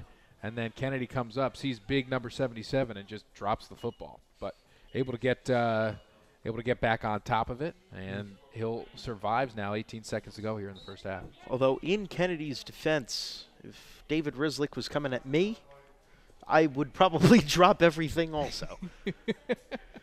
A bag of groceries, perhaps? Yeah, I would. And I would start running in the other direction. Well, he is. He'd probably chase me down. I formally met him, but seen him on campus a couple of times. We shot some of the stuff last week at practice. Seems like a very, very sweet young man, and he's going to have a great future ahead of him. He's got a ton of schools that have already offered him. We saw the graphic beforehand, before the game started. Schools like Cincinnati, UConn, Yale. That would be a pretty decent opportunity, I would think. Yeah, Temple as well, I believe I saw. A lot of American conference schools. And Duke as well offered him last year after they saw him play. And I think he's waiting on a couple more perhaps. But I think some more might come as well. You can't teach 6'4", you can't teach 295, and you certainly can't teach this guy's drive and motor. And he's been really fantastic for this team, for this school, for the time that he's been here. And like I said, the first time I got to see him was when he was a sophomore, and he has been just on an upward trajectory and hasn't really skipped a beat. So now Hill all set to go here on 2nd and long, all the way back from the 31-yard line. First down markers all the way down to 15, so 16 is what they need to pick up. Kennedy under pressure, and he's dragged down by Rizlick. The ball comes out, and no whistle. This ball is still live as it's picked up by Peddie, and here they go the other way. As once again, I think that time Hill just got caught thinking that, well, he was down, and Peddie picks it up for the fumble recovery with 3.6 seconds left here in this first half. Enough time to run off one play, but how about that strip sack by David Rizlick? If you don't hear a whistle, get on the football. I don't understand why that has been so difficult here today. And even some of the Peddie players were confused. An outstanding play by Rizlick, who we just talked about extensively. And we got about 3.6 seconds to go here. We'll see if Peddie takes a shot at the end zone here. But another fumble that there was confusion rather than urgency afterwards. It certainly was. That's now the 4th turnover forced by Peddie in this first half, as we'll take another look here at the play. You see, obviously, Kennedy stepping up and then tried to roll to his right, but there was Rizlick. The ball comes out, and then, well, seemingly only Matt Saker goes after the ball and ends up recovering it. We're going to get a delay game here for the Falcons, another penalty for this Falcon offense. But, Joe, just a really great play by Rizlick, a really nice, well-designed and executed blitz. The same exact one that we saw earlier with Leon coming to the outside and Rizlick coming on the inside, and a nice spin move and just would not be denied, chugging all the way to the quarterback, creating a turnover. Really, really nice play by the senior. Puts the offense in a situation now where they could go for something towards the end zone with 3.6 seconds to go. Yeah, 1st and 15 here from the 46-yard line. You figure why not just take a nice deep drop and hurl up something towards the end zone, as Hall's under pressure. As the time runs out on the half, he's going to take off and try and run it himself, and now he's going to run in circles back towards the middle of the field. Why not just try and get something set up? You don't really need the yardage in that situation, as he was eventually dragged down after a gain of 11. Ran about, what would you say, 30 yards to get those 11. And we will go into the half with the score 14-2 in favor of the Peddie Falcons in what has really turned out to be quite a defensive struggle, I guess you could say, in this one. It certainly aided by some sloppy offensive play. We have 16 points on the board, Joe. All of them have been caused by defense. We had a safety, an interception return, and a fumble return. I want to look at Rizlick's play to end that possession for the Rams, and just take a look at the fumble occurring. And it was a really nice play to not let Kennedy get away from him. Ball comes out. Vay tries to pick it up with his left hand, a la Jadeveon Clowney. He's unable to do it, and Sacre gets on it. And a nice play, I think that's Coles or Humes that was able to bring him down. But a huge play by Rizlick to end the chances of a comeback drive there at the end of the first half. It certainly was, and it was a very interesting first half of football altogether. Talk about it a little bit right now is, well, you had, of course, all of the turnovers by Hill, but really what they showed, the way that they kind of dominated along the defensive line in this game was really very impressive, Tom. Yeah, I've been very impressed by Hill's effort more than anything else. Their effort has been outstanding. Offensive line, defensive line. Kennedy has had all day to throw the football, and we've been able to see him spin it a couple times. His arm has been on display. Peddie's been playing a little bit more conservatively on defense, and obviously it's worked out. They have 14 points, all caused by their defense. Their defensive backfield has been playing very, very well. Had an interception, a couple bat downs. They had a fumble recovery for a touchdown. And so that game plan is working extremely well. However, on the defensive front, I think you have to give on both fronts, I think you have to give that edge to the Rams. They certainly do, and of course, the play is a guy we highlighted early in this one. David Rislick has been phenomenal on the defensive side for Peddie in this game, coming up with the big strip sack there at the end, but also applying some pressure. He had a fumble recovery earlier in the game as well, the first turnover for the Falcons in that one, and of course, really a lot of the plays that the secondary has been able to make have also been set up by some good pass rush and some good pressure up front by the Falcons. When they have dialed up a blitz, it hasn't been often, but when they have, they've been able to alter the play at the very least. A couple times I remember seeing Tom Civic, who's done a fantastic job for Hill so far in the first half. A couple times I do remember seeing him pick up the blitz well, call out to his fellow offensive linemen, and they've been able to do a good job with that. So a lot of Peddie's pressure comes off the edge, and there's some stunting that goes along with it, as we saw how effective it was at that last play of the first half. But when they have decided to do so, which hasn't been often, it's been effective. It certainly has. And on that note, we'll take a step aside right now. We actually got a chance to catch up with Frank De Laurentiis earlier in the week, and we'll give that to you right now here on Strive TV. 14-2 the score in favor of Peddie at the half. The majority of the seniors have come up through the program. We were fortunate to get 3 very special kids, I believe, as PGs, and they fit right in with all the rest, so there's a great nucleus. This season, going in, we knew we were facing a numbers issue, so kids having to step up and perform above and beyond. So for example, we lost one of our PGs.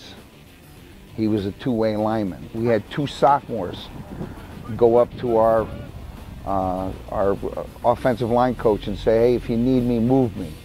So one of them is a promising fullback, and so we moved him to offensive line. Those are the kind of things that have been going on. Right now we're on track. I think we've met what we've wanted to so far. As a coaching staff, we talked about trying to win 2 out of our first 3. We haven't been 2-1 going into the MAPL in quite a while. Poly Prep is an outstanding team, and Wyoming SEM is growing. This was their first year back. And Germantown was a great, sound, solid test for us. If you defined your successful season on wins and losses, you'd probably be very disappointed. Everybody wants to win. We certainly want to win a championship. We are going to strive to win a championship. But to see kids overcome adversity and stay together and play as a team, that's our overall goal. Watching kids grow, develop, and the camaraderie that they get from the game, I think that is what really is exciting. So you see a kid like Dominic, Dave Rislick, Carson Vay, Mike Ferraro, these kids that come up through, Brad Ryder, you know, and how they've grown up and developed. That's what makes it all worth it.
high school sports have such a capacity to be educational. We consider it to be an extension of the classroom. Peddie coaches model the behaviors and the core values that Peddie aims to instill in its students. Respect, honesty, scholarship, balance, courage, and integrity. Ultimately, we are trying to develop boys and girls to help them become men and women of integrity and empathy so that they will lead, be responsible, and help change the world for good. If we can accomplish that, we've accomplished great things, I think. I'd say athletics are definitely a big part of the community. Over the summer, that's one of the biggest things I'm looking forward to, like just seeing everybody on the team again and getting back to play on the field. And I feel like we're not just like a team with like players, we're definitely a family, and we all trust each other and are there for each other. We've been able to blend the swimming program with the athletic department and the academic level of the school, that our program is really geared towards education of the individual and of the team itself. And so trying to get 35 kids to understand why they're swimming, not only for themselves, but for each other as a collective group and a family, because that's ultimately the most important lesson that they need to learn.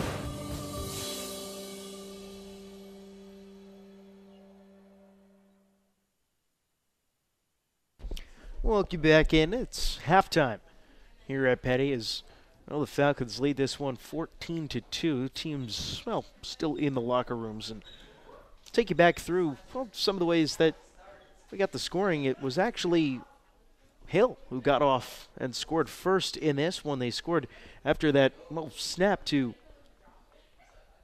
Vandy Hall. Just went right over his head. He picked it up in the end zone, tried to escape, but was bottled up back there for the safety. And so Hill got off to that 2-0 lead. And we also saw a couple of other miscommunications and some bad snaps where balls got away from Hall. And that was on the first two drives. That happened 3 times. And really since then, though, Tom, it's been a little bit better here for the Falcons as far as that snap to quarterback relationship has gone. Yeah, but you realize how devastating that can be if it's not there. If that's something that is not that's not guaranteed. That's something that you really just take for granted. Teams that go in the shotgun a lot. Peddie likes to use the pistol formation a lot. That's something that needs to be. That needs to be guaranteed. It needs to be guaranteed that you have a good snap that's well timed. That's not rocketed back there that the quarterback can control, especially because he's doing a lot of read stuff too. So there's some read options that come out of this, and the snap I think is the reason why they failed. The snaps were the reason why they failed to get going a little bit in the beginning part of the first half. However, as they got that problem fixed, as the butterflies kind of flew away, so to speak, and the nervousness died down a little bit, it was just really a struggle for the offensive line. So 2 really good performances by the defenses. I think if you're Hill's defensive coordinator, you have to be pretty happy. And obviously if you're Frank DeLaurentis, who's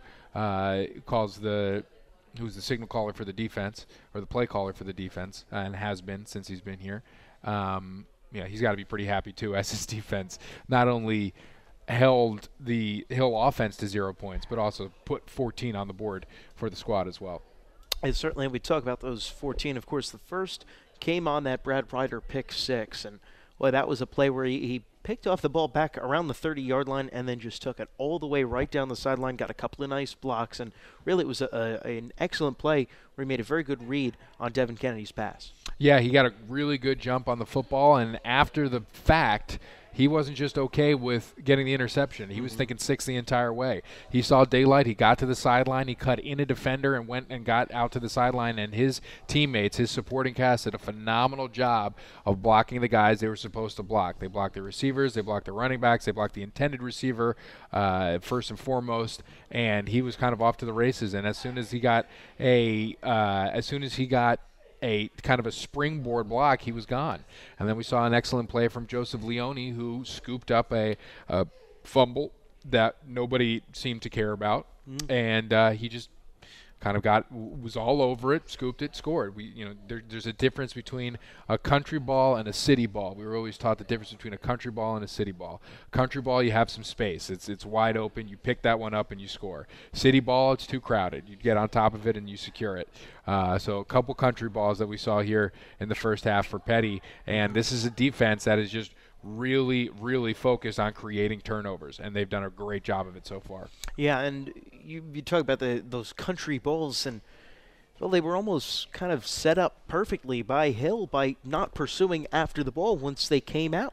Not only once, but then twice. The second one, as Risley came up with the strip sack, the second time we saw Hill not pursue a ball once it came out. Now, there's a rule now in the NFL where the referees, if there's a question about whether or not it was ruled down or not, they just don't blow the whistle because they have the benefit of replay. We have replay in our system, in our software here, but they don't have an official up here who's going to look at it and signal down to them. And there's no challenge. There's no appeal process here in high school. So you have to, if there's any doubt whatsoever, follow through with the play, all right? Because it's not like I feel like a lot of kids are way too in tune with, oh, he was down, that's going to come back. Very rarely do referees convene and change a call that they make because it's a judgment thing. They're right there on the field. If they see it, they're going to call what they see. On both questionable fumbles, you just need to get on top of the football. You can't leave that up to chance. And I think some of it might have had to do with them being near the Hill sideline where I don't know if players were chirping out or if coaches were indicating that they thought that he was down. But it just, either way, it did not lead to a beneficial situation for Hill. Yeah, and that is one of the first things they teach you in Pop Warner is, well, you play through the whistle, not just to the whistle, but through the whistle. So unless you hear a referee blow a whistle, assume the ball is live and go and make the play. So if that ball comes out, whether you think he was down or not, and whether he was down or not, you've got to pursue after the ball until you hear the ref blow his whistle. Then you can lighten up and stand around and watch. And that's why, well, they've had a couple of the catastrophic plays that they've had so far in this game because they just didn't play through the whistle. And I think that is probably the number one thing that Coach Rackovan is emphasizing to his players during this halftime timeout here. I think on the other side, Peddie is probably getting after their offensive and defensive line. Specifically offensive line, you might see some more under center stuff, which we haven't seen a lot of this year, but just to get the ground game going because you know that really opens up the passing game. So far they haven't been able to get going on either side. So the adjustments that Peddie needs to make on the offensive line, they need to fire off the ball quicker. They need to maybe change up the snap count to get a little bit of an advantage of the timing there. I always thought that high schools never take advantage of changing up the snap count because if you're disciplined enough on offense, you can really, really gain some yardage just based on offsides. Or at the very least, you can catch somebody off guard. You go on first sound, you go on 2, you go on 3, you change up the cadence. Maybe you have one color where you start the cadence, color number, and then you reset it again, and you do it again. Maybe you do it on the second color.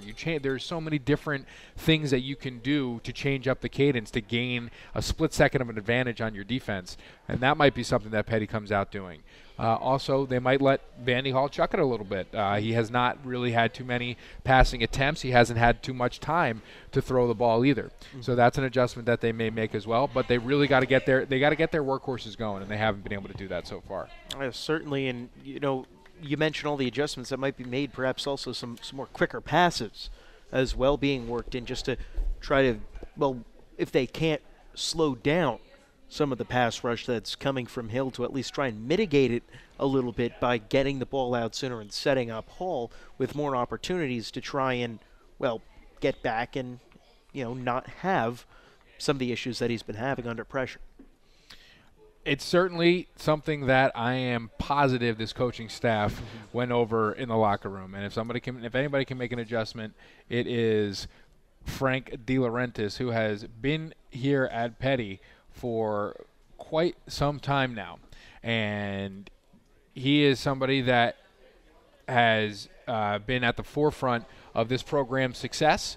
He took a little bit of a break from the head coaching position and came back in 2001, They not only won the Maple League, he was also the Coach of the Year in the Trenton Times and the Trentonian. The Delaware Valley chapter of the Hall of Fame recognized him as the Coach of the Year as well. Frank De Laurentiis has done a fantastic job with this program ever since my brother was at the Hun School.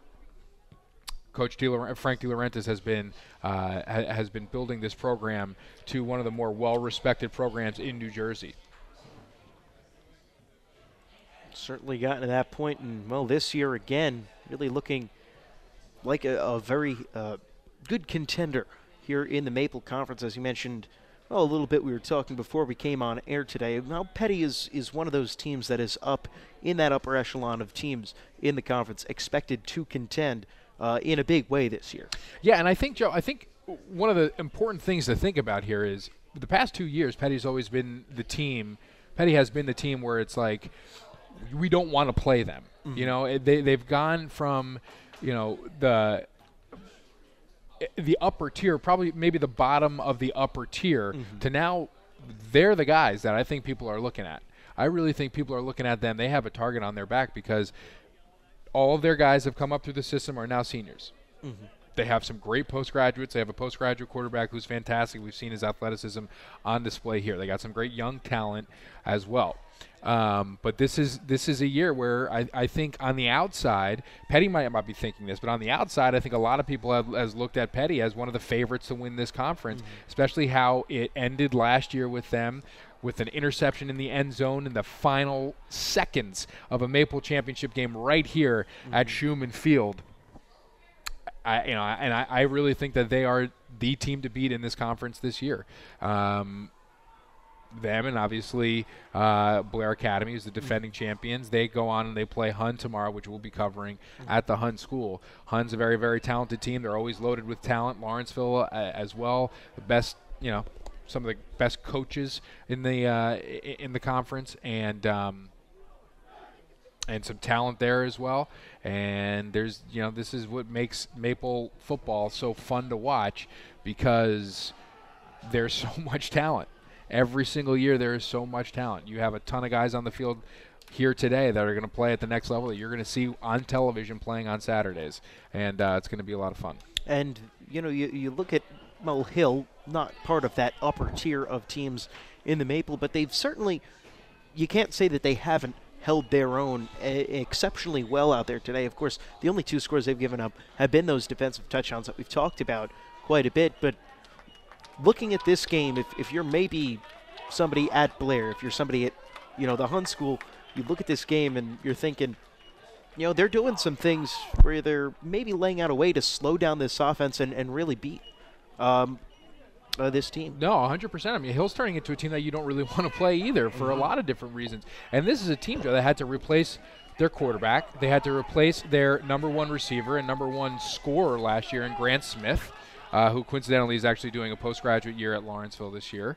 And they have looked like, so far here today, I think that they have been making, that they've made an improvement almost immediately.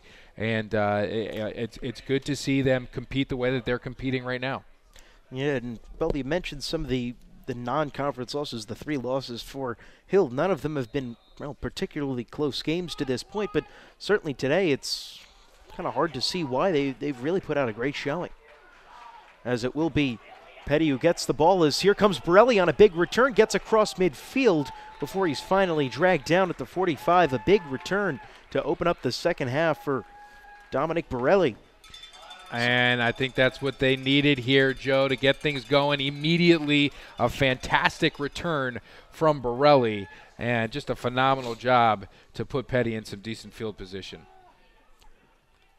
Ball is set right at the 45-yard line, a very short field to work with for Peddie. They've had short fields to work with at times today, but obviously have been unable to come through with anything, at least to this point, as well, looked like Peddie only had 10 men on the field. They'll get the extra linemen on, as Vandy Hall is set out of the pistol. They'll run it here on first down with Borelli. He's got a couple of nice blocks set up, gets across the 40. Pickup of about 7 on the first down run. I want to take a look at the kickoff once again here. Borelli seeing a hold, not a great kick, but following his blocks, and he's got some excellent vision. As we said beforehand, he loves staying in between the hashes. A great return to get things going here for this Peddie Falcon offense. It'll be second and short, as perhaps you can see in the background. Looks like a cross-country practice is starting on the track. No, it's a meet here. We might, in between plays, we'll get you some bonus coverage of some cross-country here. I love that. And off to Borelli. He's got the first down across the 35-yard line. Keeps the feet churning as he pulled Kirk Chernesky with him for a couple of yards. All the way down to the 30-yard line. Good hard running by Borelli. Here to open up is, speaking of good hard running, there we go. A couple of the runners. Gentleman's name, I believe, is Julian. I think so. It's almost a nice double crowd here. Half the people here for the meet and half for the football game. A good run by Borelli, and those are the kind of 6-7 yard chunk, hard-nosed runs that they need to get going here. Out of the shotgun, Hall fakes to Borelli, now looks to pass, and he sets it up nicely for Noah Usherwood, who's got some room to run. He's got the first down, and he's inside the 20. Down to about the 15-yard line. Good play on the little fullback pass to Noah Usherwood, post-grad from British Columbia. Things are starting to go a little bit more smoothly now. The wheels are spinning regularly with no issues. A big part of that, in 3 plays, no penalties.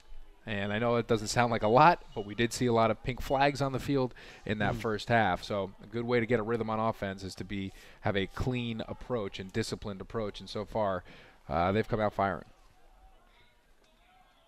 Just about 2 minutes eclipsed off the clock here in this second half as Hall takes the snap. And they're going to run the option, and it's going to be Hall now with a late pitch out to Borelli. He's inside the 10-yard line, fighting down towards the 5 before he's pushed out of bounds by Hakeem Coles.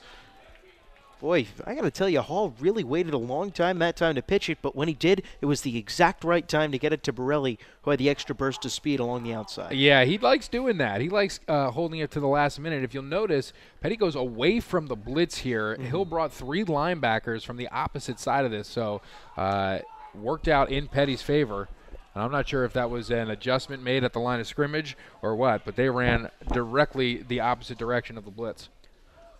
Hall hands off to Borelli, plunges forward across the 5-yard line down to about the 2 before he's taken down. That's enough to pick up a first down. We'll bring up first and goal for the Falcons as they'll keep things going, and they bring in Joe Leone. And you see Borelli with the hand motion that we just saw on camera saying, do it again. Keep it coming. Give me the football. Let me get into this end zone. Full house coming here. 2 fullbacks. That's Usherwood and Leone with Borelli the lone tailback. He takes the handoff, plunges off tackle to the left, and is tripped up short of the goal line by about a yard. We'll bring up second and goal from about the 1. And now the girls' meet is coming through. That's Tom Civic once again, Joe. Don't mean to take the attention off the girls' cross country here, but Tom Civic once again, another outstanding play. I love this formation. Get as much meat out there as possible and try to lead it into the end zone. Hill, a great job defending it the first time. Hall will keep it himself, and he'll try and take it in off the right side, and he's bottled up. No gain on the play, perhaps even a loss of a yard. And so now it'll be 3rd and goal. And that Hall play is holding his arm after this one a little bit. That play just did not develop correctly. We'll take another look at it here. The fakes kind of got in the way of Hall, or Borelli coming back to try to make a block, got in the way of Hall, and that led to the swarming Ram defense, halting Hall a little bit behind the line of scrimmage, and it's going to bring down a 3rd and really, really important 3 here, and they're going to spread it out a little bit more than they have been. 2 wideouts going back to more of a normal formation as they'll fake the handoff to Borelli. Hall takes it out, fires one up in the end zone, intended for Carson Vey, incomplete.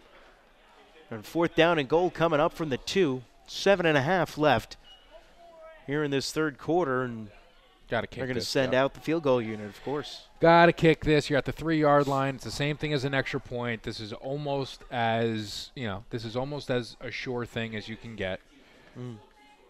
Just extra point distance. But another great job by this Hill defense. You got to give these guys a ton of credit. I mean, Peddie came out there and lined up with their biggest guys, with their strongest guys, and Hill looked him right in the eye and stopped him. Yeah, they bent a little bit on that drive, but they did not break. Snap is down, kick is up and over end, and it is good. And so the first offensive points of the game for either team puts Peddie up 17-2 in the third quarter in this one. And Tom, generally 7-2, not great numbers in your office pool, but in this one, it seems to be working out pretty well. You're talking about the boxes. Yeah. Of course, yeah. We'll get some bonus coverage of cross country here. Excuse me. Just loving some of the bonus coverage here.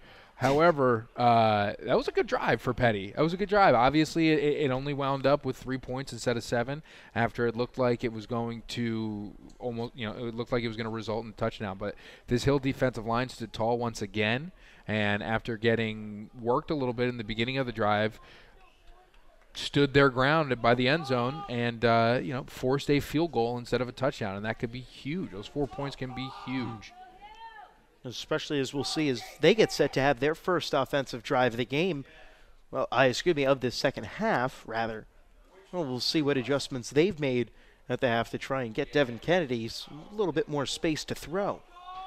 And perhaps have some success. Coming around the bend here, Joe. I don't know if we're going to be able to keep it on them as Clancy's are going to kick it away.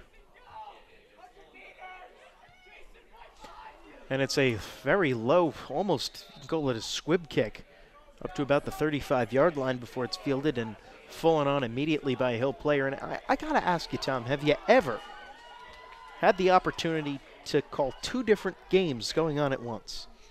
Because this is incredible. It really is. I've done play-by-play of baseball and catching a wasp in the press box at the same time, but never quite cross-country in football. That's the cool thing. That's always the cool thing about Schumann Field setup here with the beautiful track. And a really nice play here to start things off here on this defensive drive for Peddie. It was Saker that time. Bottled up Trey Humes for no gain. 2nd and 10 coming up.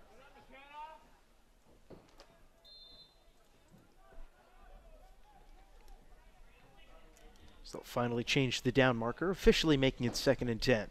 Kennedy out of the shotgun, fakes the handoff, now rolls out, looks to pass, and he has nowhere to go. He's going to be bottled up and take it down for a sack by Joe Leone. Well, I've got to say, he's got to be the player of the game at this point. Leone and Rizlik are just going to show up in everybody's nightmares in the Maple League this year because the two of them usually come off the same exact side, and they are just, it's not easy to deal with. And when you've got 2 guys who really rush the passer as well as them, it affords you the luxury of being able to only rush 4 guys, drop everyone back into coverage, and still get good pressure. As they do here as Kennedy fires one over the middle, and that one is complete to the wide receiver, number 88, Richie Tabarini, picking up, about 10 yards, but it'll be 4th and 4 from the 41. They will take off the offense, bring on the punting unit, and so, not the best first drive for Hill here in this second half. Oh, but a nice job defensively by Peddie, forcing a 3-and-out, largely due to pressure on the quarterback. Once again, Chernesky to punt, Borelli to return, and this is a low-line drive kick that's going to hop once, twice, 3 times before Borelli will scoop it up back at the 20, and he is spilled immediately. Maybe a half a yard on the return that time. That might be being a little generous. And a long field coming up here for Peddie, who drove all the way down to the 2 on the last drive, but only came away with 3 points. It was a gutsy move there by Borelli to forego the fair catch option, able to escape some immediate danger, but nonetheless only getting about a yard on it. But this Peddie offense is due for a big breakout play. It still seems like they got some decent chunks on that first drive. They had the great return to set them up, then some 5-yard gains, 6-yard gains, 7-yard gains. Time for a big play to kind of sprout from this offense. See if they can come up with anything here on 1st and 10. 3 wideouts in the formation. Leone at the top of your screen. So they move Phipps. Langston Phipps getting the end around carry. Picks up maybe a yard. Leone was at the top of the screen there towards the Hill sideline. I thought perhaps they were going to swing Langston Phipps out for a quick little swing pass and have Leone block for him, but instead they brought him in motion and gave him the ball across the line of scrimmage here, about a half a yard on the play. So 2nd and long upcoming here for Peddie. Once again, they'll this time put Leone in the backfield. They'll hand off to Borelli. Leone sets a nice block as there goes Borelli across the 30-yard line. He's got a first down up to the 35 and is finally forced out of bounds up near the 40. Rush of about 19 yards that time for Dominic Borelli, set up by a nice block by Joe Leone. And one of the things that Borelli does so well is he sets up his block. So there was a point in that run where I thought maybe he should have gone through the hole a little bit quicker. But he was doing that. He was hesitating a little bit to set up the block for Leone. And what do you get? You get a 19-yard gain, and you're getting close to midfield here. And this is how this Peddie offense was able to chip away last drive. See what they're able to do on this one. 1st and 10 from the 40. Hall hands off to Leone on a fullback draw. They get back to the line of scrimmage. Maybe a half-a-yard gain. So just trying to mix things up.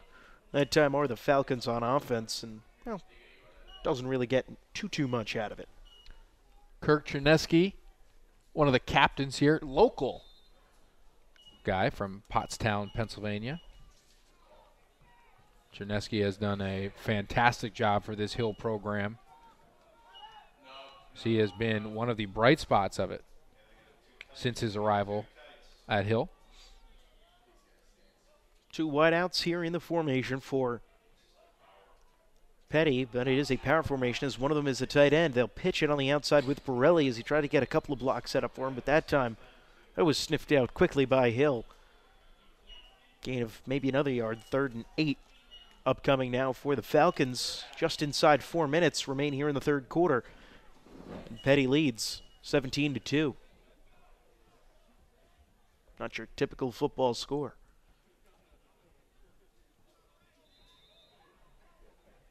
See what they end up going with here on 3rd and long. They've been in this situation quite a bit so far today and have benefited from a couple of Hill penalties. Overall, not really terrific on these 3rd down and more than a couple of yards to gain situations. Hall works out of the pistol, fakes to Borelli, drops back, looks to pass under a lot of pressure, and he's going to be hit and dragged down by who else? Tom Civic.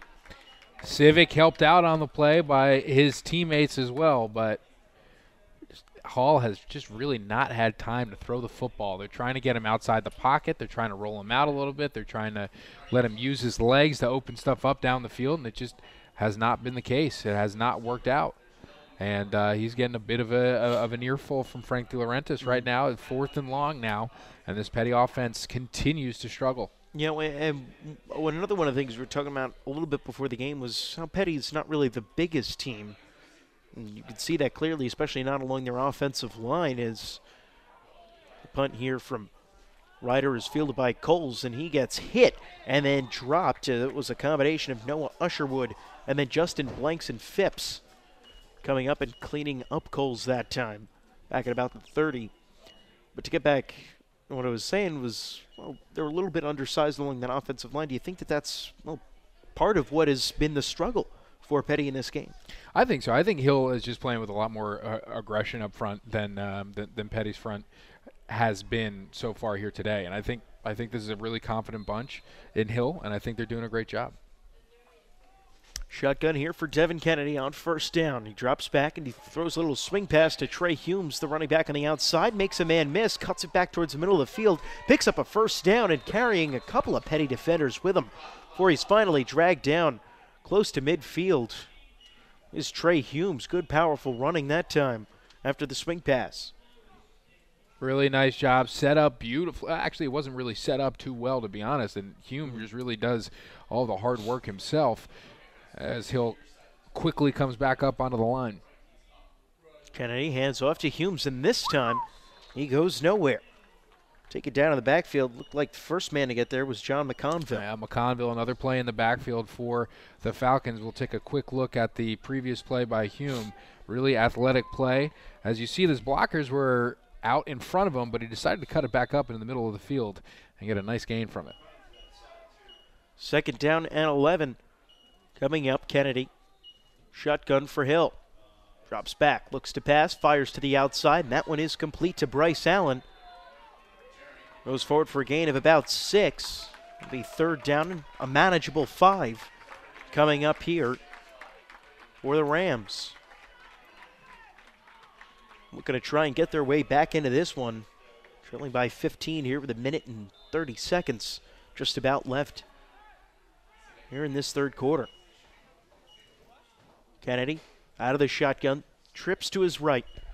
He takes the snap, drops back, looks to pass, fires to the outside. Once again, it's Bryce Allen coming up with the catch. I know he makes a move and gets the first down inside the 40-yard line. That time, Dominic Borelli was matched up on Allen, kind of slipped and fell down, which allowed him some extra room to be wide open and make the catch. Yeah, Hill is going towards these short, quick-hitting throws here, and it's been working because Peddie has been playing off of them a little bit. And right there, Borelli slipping also did not help his cause at all. But Kennedy doing a nice job marching them down the field. Peddie brings the blitz this time as they'll run it with Humes to the outside. He's got a nice gain. A penalty flies in late. Back judge threw the flag, and it looks like it's going to be a hold going against Hills, so this one is coming back, but a nice run once again by Humes. Humes really, they got to get him the ball a little bit more. Try to get him the ball in space. You've seen what he can do. He's extremely dangerous.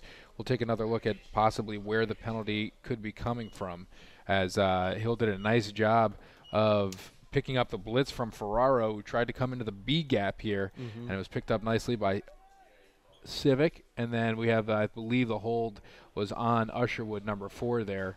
And I believe the culprit is Jacob Mattis. So this will bring him back. And so it will be first and long here for Hill. There's about 45 seconds left on the running clock here in this third quarter. Kennedy out of the shotgun, trips to the right. That's the bottom of your screen.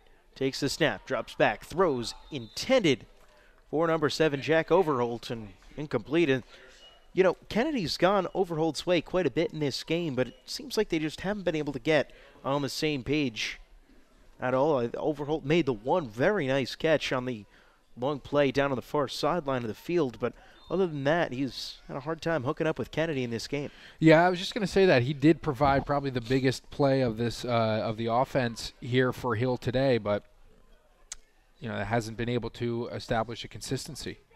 Second and long from the 45. Back to pass. Kennedy hoists one deep towards the end zone for Overholt, and it is incomplete in the end zone, and no flags somehow on that play. Boy, Mike Ferraro was all over Jack Overholt that time. If we could pull up the replay here, it looked like there might have been some contact in the end zone, but Overholt still had it in his hands. It's kind of hard to tell from that replay angle exactly what happened. There's a Peddie player who's a little bit in the way. Oof.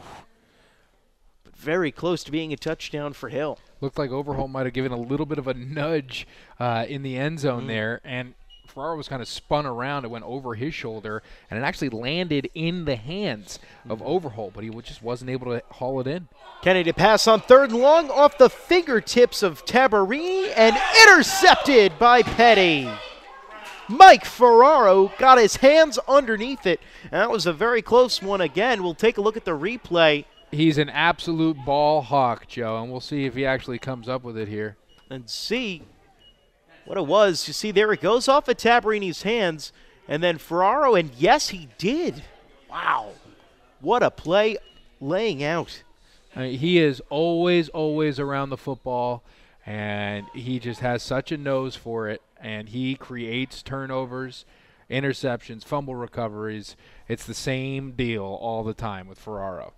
And so with 17 seconds left here in the third, Peddie gets the ball back on offense. They'll look to, we said, finally, it's something going. 1st and 10 from the 37. Hall hands off. Around the outside, making a nice cut across the 45 and getting down close to midfield. A couple of yards short is the backup tailback, Justin Blanks and Phipps.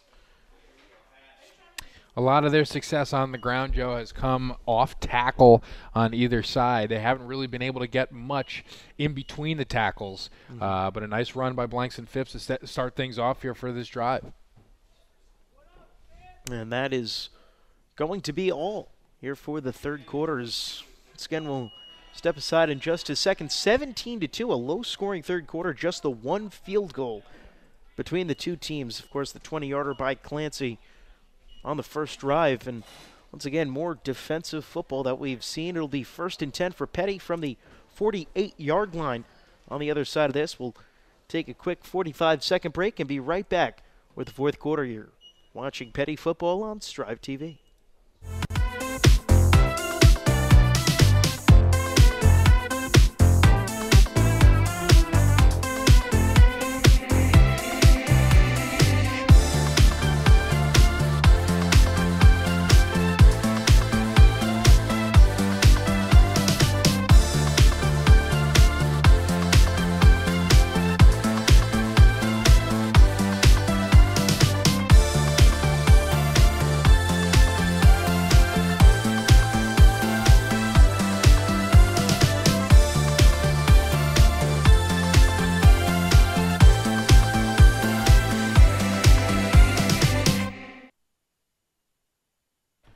Welcome you back to Schumann Field here at Peddie as it's the Falcons out to a 17-2 lead on the Hill Rams. Just about set to start the fourth quarter of action today. It's, in case you missed it, 2 defensive touchdowns for Peddie in this one, plus a field goal, and all the safety coming all the way back on Peddie's first drive of this game. And other than that, Hill is being blanked by the Falcons.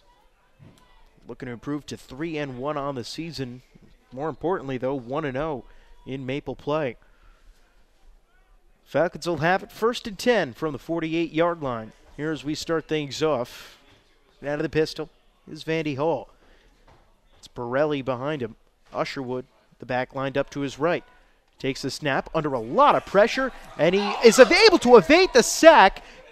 And he's going to take off running, get past the first down marker, and he's got a lot of room to run. Across the 35 to the 30 to the 20, 15, 10, 5, touchdown Vandy Hall. But a flag is down all the way back at the 45-yard line of Peddie. And this one might be coming back. I don't care, flag or not, that play was ludicrous. That was one of the more absurd things that I have seen just overall in life. And they're waving off the penalty. It will be a touchdown for Peddie. Hall looked like he was sacked, so we'll take a look at the replay here for about a 10-yard loss on the play, all the way back to the 40, ran back to the 33-yard line, and then just took off. Wow. That is an incredible play. I mean, that is the absolute front runner. Yeah, I was just about to say that's for the play of the year. Front runner. Unbelievable job by an incredibly athletic quarterback with absolutely no quit in him whatsoever. I was just about to was just about to say he's got to get rid of the ball quicker. You know what I mean? Because Hill did a really, really decent job in coverage there, and I felt like he just held on to the ball too long. And I was about to get on him for holding on to the football for too long. And then here you go. He makes this unbelievably incredible play. It'll officially go down as a 52-yard touchdown run. I think he ran closer to 70 yards, if not more than that, on that play. Just incredible. And then to have the vision not only to cut it back to the middle, but then to get to the sideline to a place where nobody could chase him down. That was, like you said, got to be the front runner right now for the play of the year. That was absolutely one of the more athletic plays you'll see by a quarterback. He was so far back, the camera wasn't even there to catch it. Borelli, not a great job in pass protection there, but luckily Hall able to escape it. Watch the block that comes here. Carson Vey, once again, another huge block, and that really springs him down the field. Ferraro, once again, another huge block. Just an unbelievable play. Of course, that block by Vey seemed to be what had drawn the penalty. But, boy, it was really some decleater by Vey, as it's another low directional kick, squib variety, and it's picked up and returned across the 45. It looked like Peter Cleveland was the one who scooped that up and got off a somewhat decent return for Hill. We have a final on the field hockey pitch. I don't know if that's what you call it. Sure. But the Peddie Falcons defeated the Hill Rams by a score of 2-1. So Peddie moves to 5-3 on the year. They started off 1-3. They've rattled off 4 straight victories. This is a very dangerous team led by Allison Treese. And the football team looking to come across with a win here as well, up now 24-2 as the handoff goes to Trey Humes, and he's bottled up for a loss back to the 40-yard line as the Hill offense goes backwards. Have you noticed the Joseph Leone celebration? I have. It's very simple. Very. Not very subtle. No. And it's just, it's just a pure flex is what it is. It's a double arm flex. It's straight from professional wrestling, and I quite enjoy it. As the pass goes to Hakeem Coles, and he is dragged down from behind by Justin Blanks and Phipps. Close to the first down, but a little bit short. It'll be 3rd down and maybe a yard to gain. If we just here for Hill. Take another look at that celebration. We'll take a look at the flex there. Just really can't get enough of it, to be honest with you. Yeah, he looks like he just hit somebody with a spine buster. 3rd down and 1, 10.5 to go in the game. Kennedy, handoff to Humes, breaks free across the line of scrimmage. He's across the 40 to the 35, dragged down at the 30. Good job on the ground that time. Once again by Trey Humes, who's really been finding some holes in this ball game. 1st down and 10 coming up here for the Falcons. For the Rams. This Falcons defense has been a little bit porous here on this drive. Kennedy out of the shotgun. Fakes to Humes, now rolls out, looking to pass, flush from the pocket, and he's dragged down by Joe Leone. Not going to get a celebration on this one, but that will go down as a sack. I believe as he just got back to the line. Kennedy had the edge there. He was able to escape the pressure from the edge, and a lot of the pressure was coming on the inside of the formation, as it looks like Ferraro is perhaps cramping a little bit. Borelli is stretching him out. He looks like he's in a decent amount of pain, but he's got his teammate right there. So hopefully this isn't serious. But really nice play by Leone to trip up Kennedy, as it looked like he had some room to run.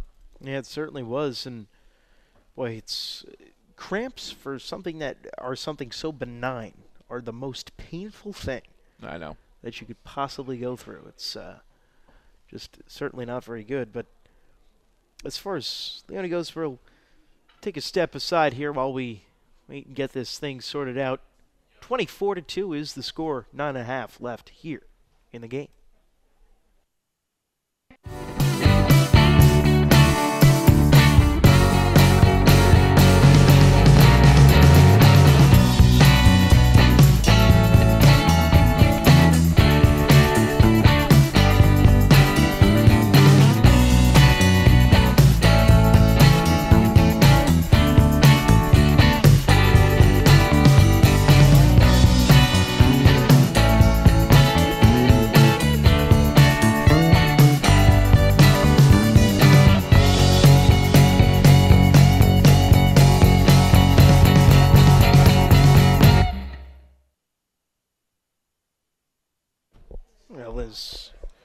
Still working on the little bit of a cramp issue we've got on the far side of the field.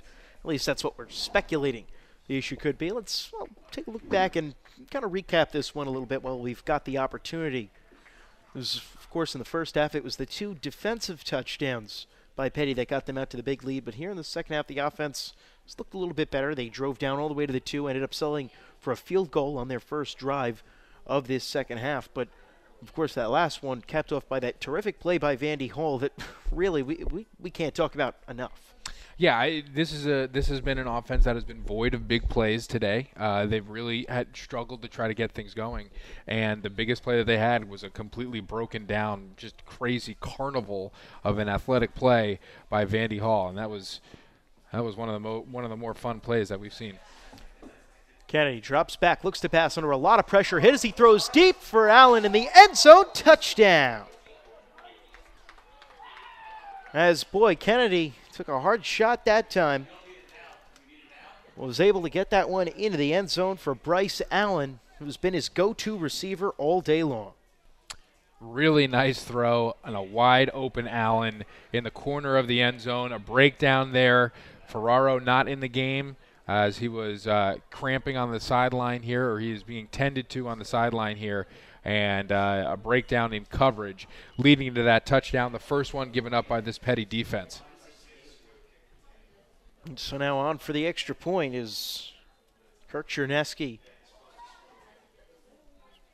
Try and make this one a 13-point game. As snaps a little bit high but gotten down, and Chernesky's kick is up. It is not a pretty looking one, but it is just inside the right upright and good to make this one 24-9 with 9:19 left. Just a 2-possession game here. Still very much up for grabs, but it is a very uphill battle here for Hill. We're going to take another look at the touchdown pass here from Kennedy to Allen. A 30-yard strike here and a really nice throw from Kennedy. As you see, there was a big hit. And he took on Kennedy. He certainly took a shot from Leone. Looked like that was cover 2. And Wilson not getting there in time, if I am correct on the coverage there. Mm-hmm. So a little bit of a breakdown there as Allen comes wide open. Nice focus, hauling the ball into the end zone, getting the Hill offense on the board. So it's... Well, and to talk about Kennedy a little bit, we've been very impressed with some of the throws that we've seen out of him in this game today. Of course, that one certainly not the least of them. But he's been very kind of hit or miss with some of the deep balls that he's thrown. He's looked very good sometimes, and then other times a little bit more shaky. But that time, good poise, staying in the pocket, knowing that the rush was coming, and still getting that ball out there for the touchdown. Yeah, I think a lot of what I think his issues today have stemmed from the fact that not many of his receivers have been too open. The Peddie secondary has done a really good job kind of taking away zones, calling it the no-fly zone, that defensive secondary, and they've done a pretty good job at it. They've haven't gotten too much pressure on them, even though they're kind of starting to ramp that up a little bit. We're seeing the Leone monster go a little bit crazy here in the second half. However, there haven't really been too many windows to throw into so far here today, and I think that is contributing a lot to some of his errant throws. So now Peddie will head right back out onto the field on offense, and you got to imagine, Tom, they're just out there to try and eat up as much of the clock as they possibly can. at this point and just try and wind it down towards what they hope will be a victory. Hall will hand off on first down to Blanks and Phipps, who gets around the outside, gets to the 36-yard line, but gets ridden out of bounds, and that'll stop the clock with 9:07 left. So a good gain on the ground on first down, but certainly a less than ideal result as Blanks and Phipps ended up going out of bounds to stop the clock. Well, teams with all 3 timeouts here in the second half. 24-9 the score in favor of the home Peddie Falcons. Second down and 2 from the 38-yard line. Hall works out of the shotgun. Handoff goes to Blanks and Phipps. He takes it right up the middle, gets back to the line of scrimmage. No gain on the play, 3rd and 2, but the clock will keep moving here. Good tackle was made that time by the Rams defensive lineman Matt Samard.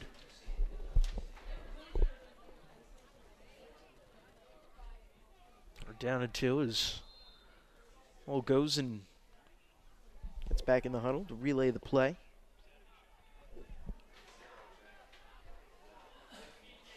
Would be surprised if it's anything other than run it up the gut. 8.5 left in this game. Hall out of a pistol. He's got Blanks and Phipps behind him. They'll fake it to him, and now Hall's going to take it on the bootleg to the outside with a ton of room to run. He's got the first down and more. He's into Hill territory before he is taken down by Jeremy Jacobs. It's the last one that Hall really had to beat on that one. Jacobs was able to make the tackle, but a big gain. A ton of room for Hall on the left side here, as this is a really, really well drawn up play and beautifully executed. A couple blitzes there didn't help the Hill defense, and Hall kind of does the rest. First down and 10 coming up from just outside the Hill 35-yard line for Peddie. Just under 8 minutes remaining in this ball game, is once again becoming a little bit more deliberate with their pace on offense. Just trying to eat up as much of the game clock as possible and they'll hopefully push one into the end zone.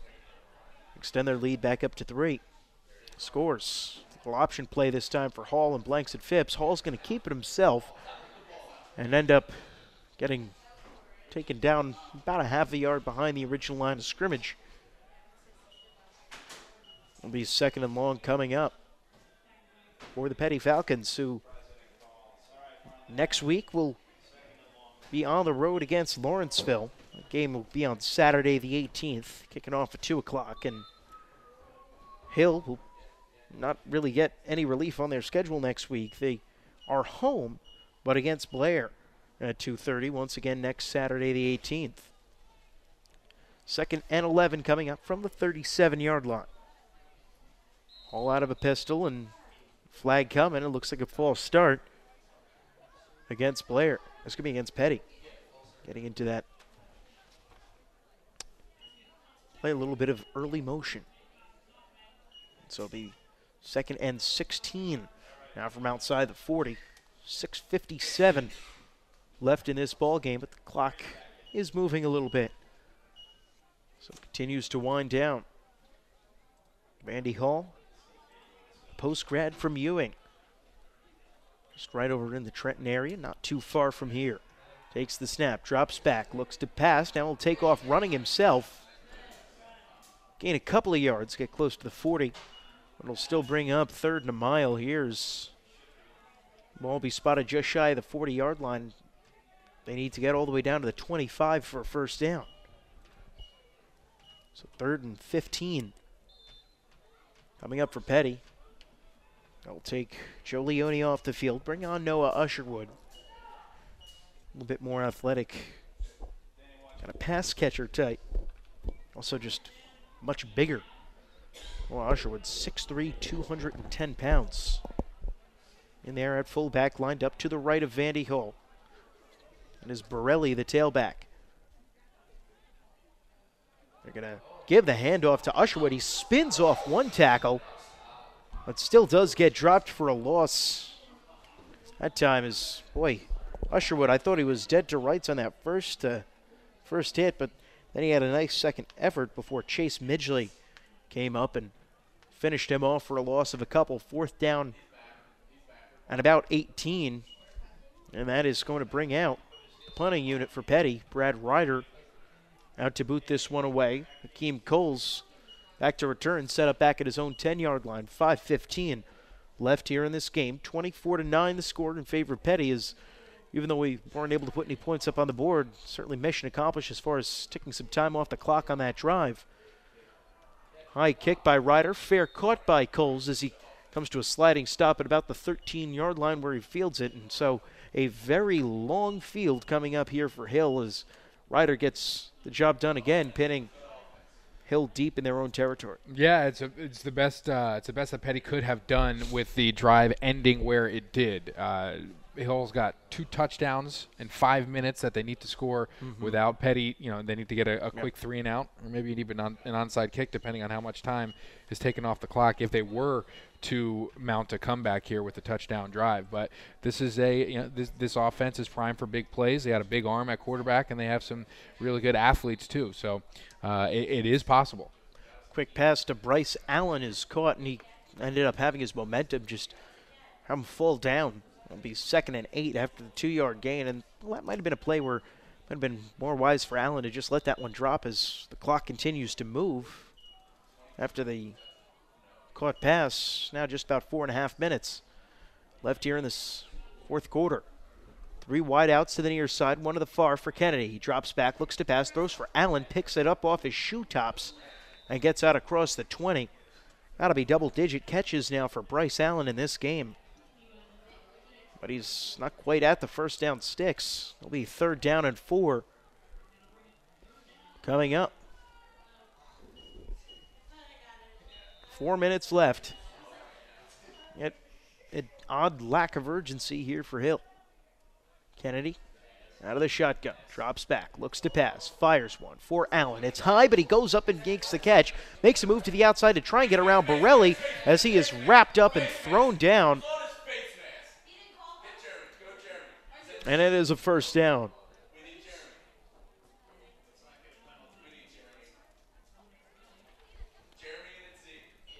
First down now coming up here for Hill from just about the 30-yard line after that, 3 straight catches made by Allen.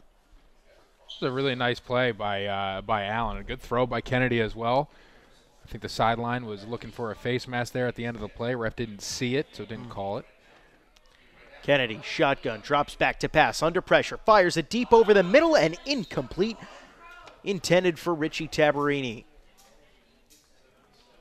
As Kennedy was hit hard that time, as it was Rizlik came in. Here's a catch from an outstanding catch from Allen on the play before. Sorry to cut you out. No problem. And then trying to get out of bounds. And I'm not sure if Borelli got his face mask there. He got under it, got the shoulder pad, bottom of the shoulder pad. But a nice play by Allen and a good throw by Kennedy. 3:41 left, stopped clock, 2nd down and 10. Shotgun, dropping back to pass is Kennedy. Throws a swing pattern to the outside for Humes, and he just dropped the ball. And this time, Humes actually goes after it as if it might have been a backwards pass just in case. But they will say that it was, in fact, incomplete. That'll be 3rd down and 10 coming up. 3:34 left here in this ball game. Got a big 3rd down here. You got to imagine 4-down territory.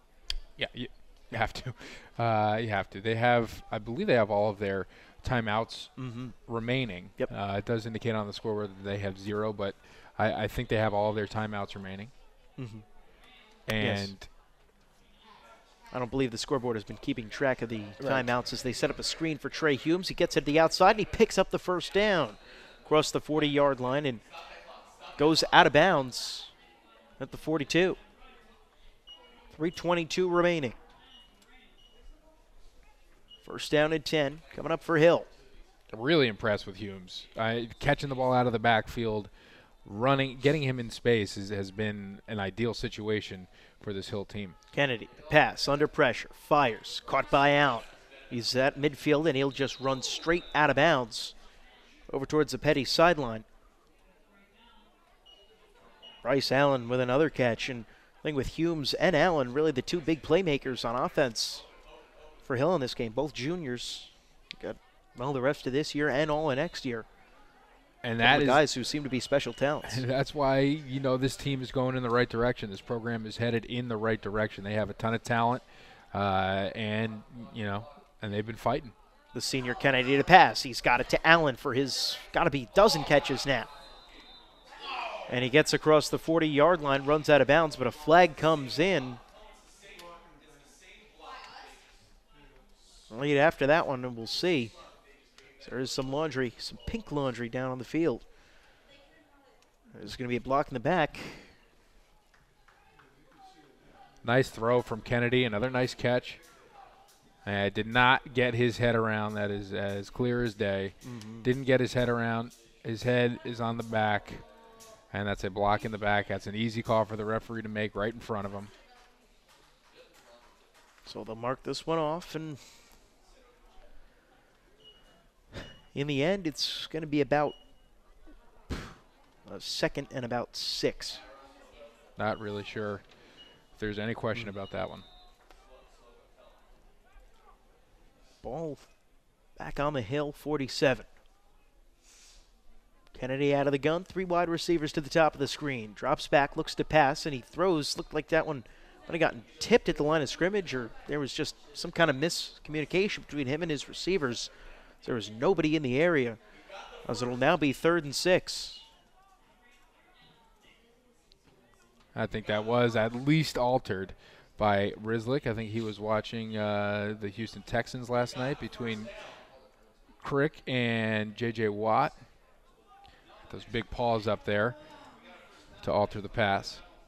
A little bit of confusion about what down it is, and perhaps rightfully so for Hill, as Allen picked up the first down on the penalty play, and then when they marked off the yardage, they made it 2nd down as opposed to 1st, but they will keep it at 3rd down, so they will not change the marker.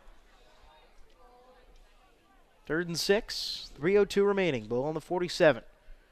Kennedy, shotgun, drops back, looks to pass, throws to the outside for Tabarini. He's got the first down, but he did stay in bounds as, oh my goodness, they're going to mark that one a yard short.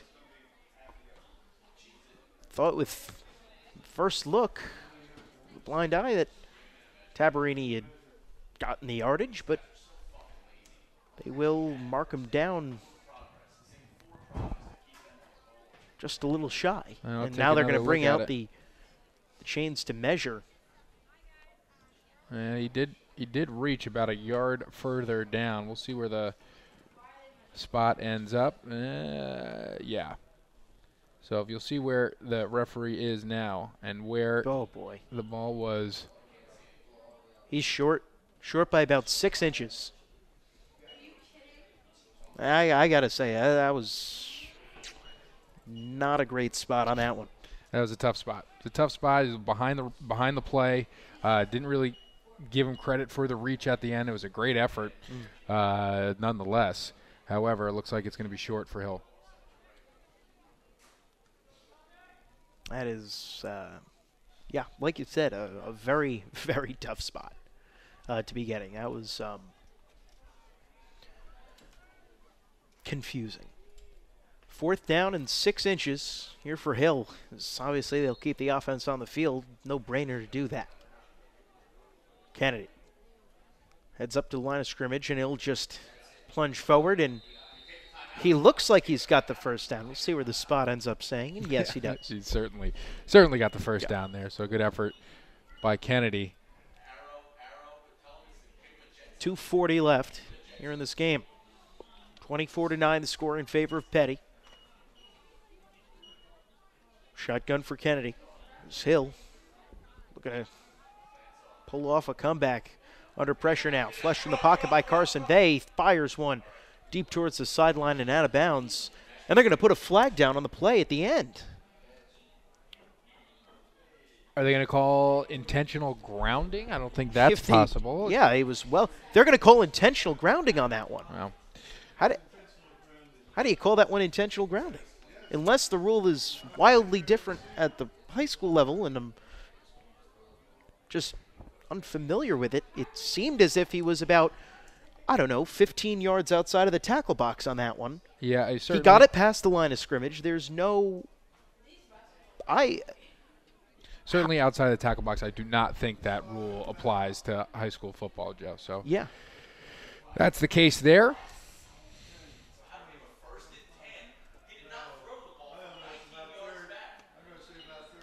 So second down and a lot here for Kennedy out of the shotgun. Takes the snap, drops back, fires for Allen, and he can't make the catch. Was a little bit underthrown as Kennedy might have gotten hit a little bit as that one was coming out. Allen tried to come back and make the diving catch, but was unable to. 3rd and a mile. Here they need to get down to the Peddie 38. The ball is spotted on their own 32. So, yeah, about 34 yards they need to gain. Kennedy, shotgun, fires it deep for Tabarini. He makes the catch.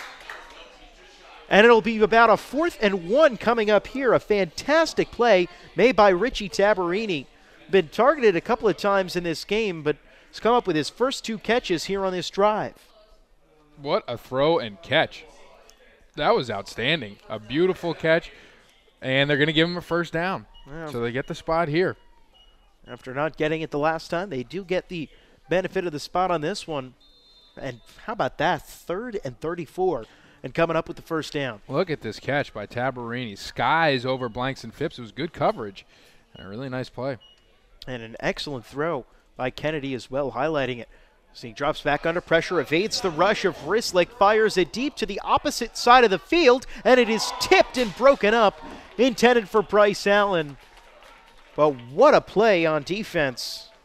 That was made by Baraka Wilson. Baraka Wilson, another deflection on a great play.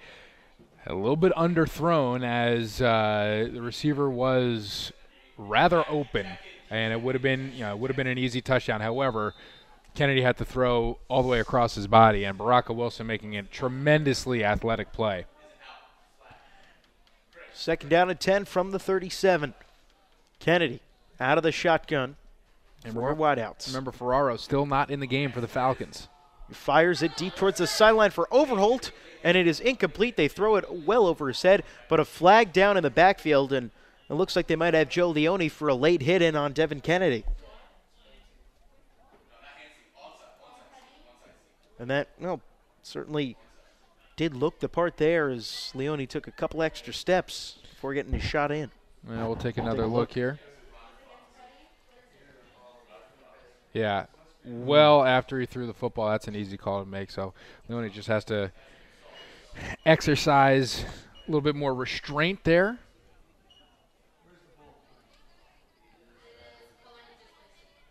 All at about the 22-yard line. First down and 10. Minute 42 remaining, 24-9 the score in favor of Peddie. And flags fly as a couple of Peddie linemen jumped across. We'll see if they were enticed across the line by a false start, though. Whether it's just straight up encroachment. And it will just be against the defense. And that's something that the offensive linemen are taught too, Joe. If the defense breaks the plane, you move. Because if they draw you if they draw you offensively offsides, then that's an offsides on the defense. That's what that is. But nice job by the offensive line for Hill getting that done. And that was Morgan Mortimer with the heads-up play. 1st and 5 from the 17. Kennedy out of the shotgun. Takes the snap. Drops back, looks to pass, fires one for Bryce Allen, who goes up and makes the catch, turns towards the goal line, but gets tripped up at the 5. Another nice catch made by Bryce Allen. He is really having a heck of a ball game. A really nice play. A nice throw, too. It was well-timed. It was a nice catch. Able to get up over Borelli, get in front of Borelli, and make the play. It was a really, really nice play by Allen.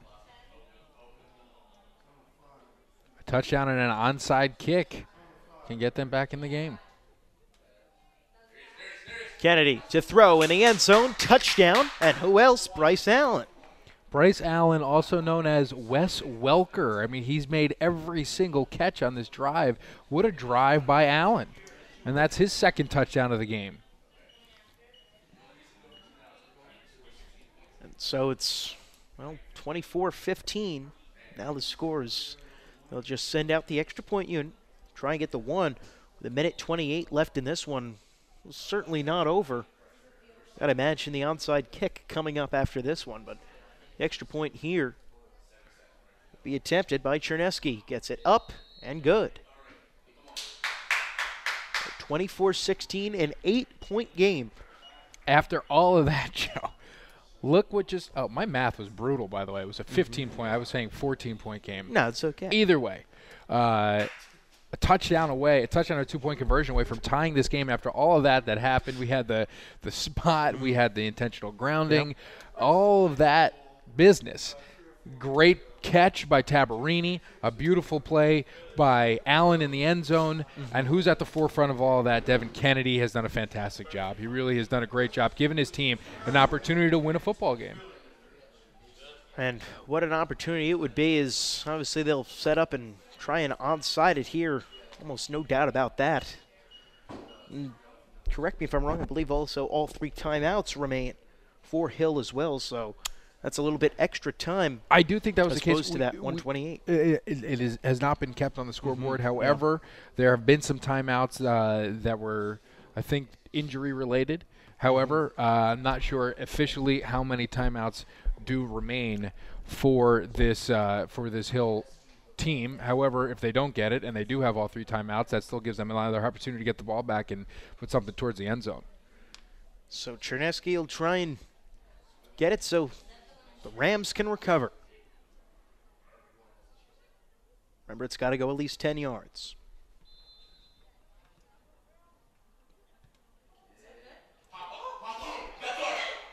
It's Hill ball. Hill recovers the onside kick.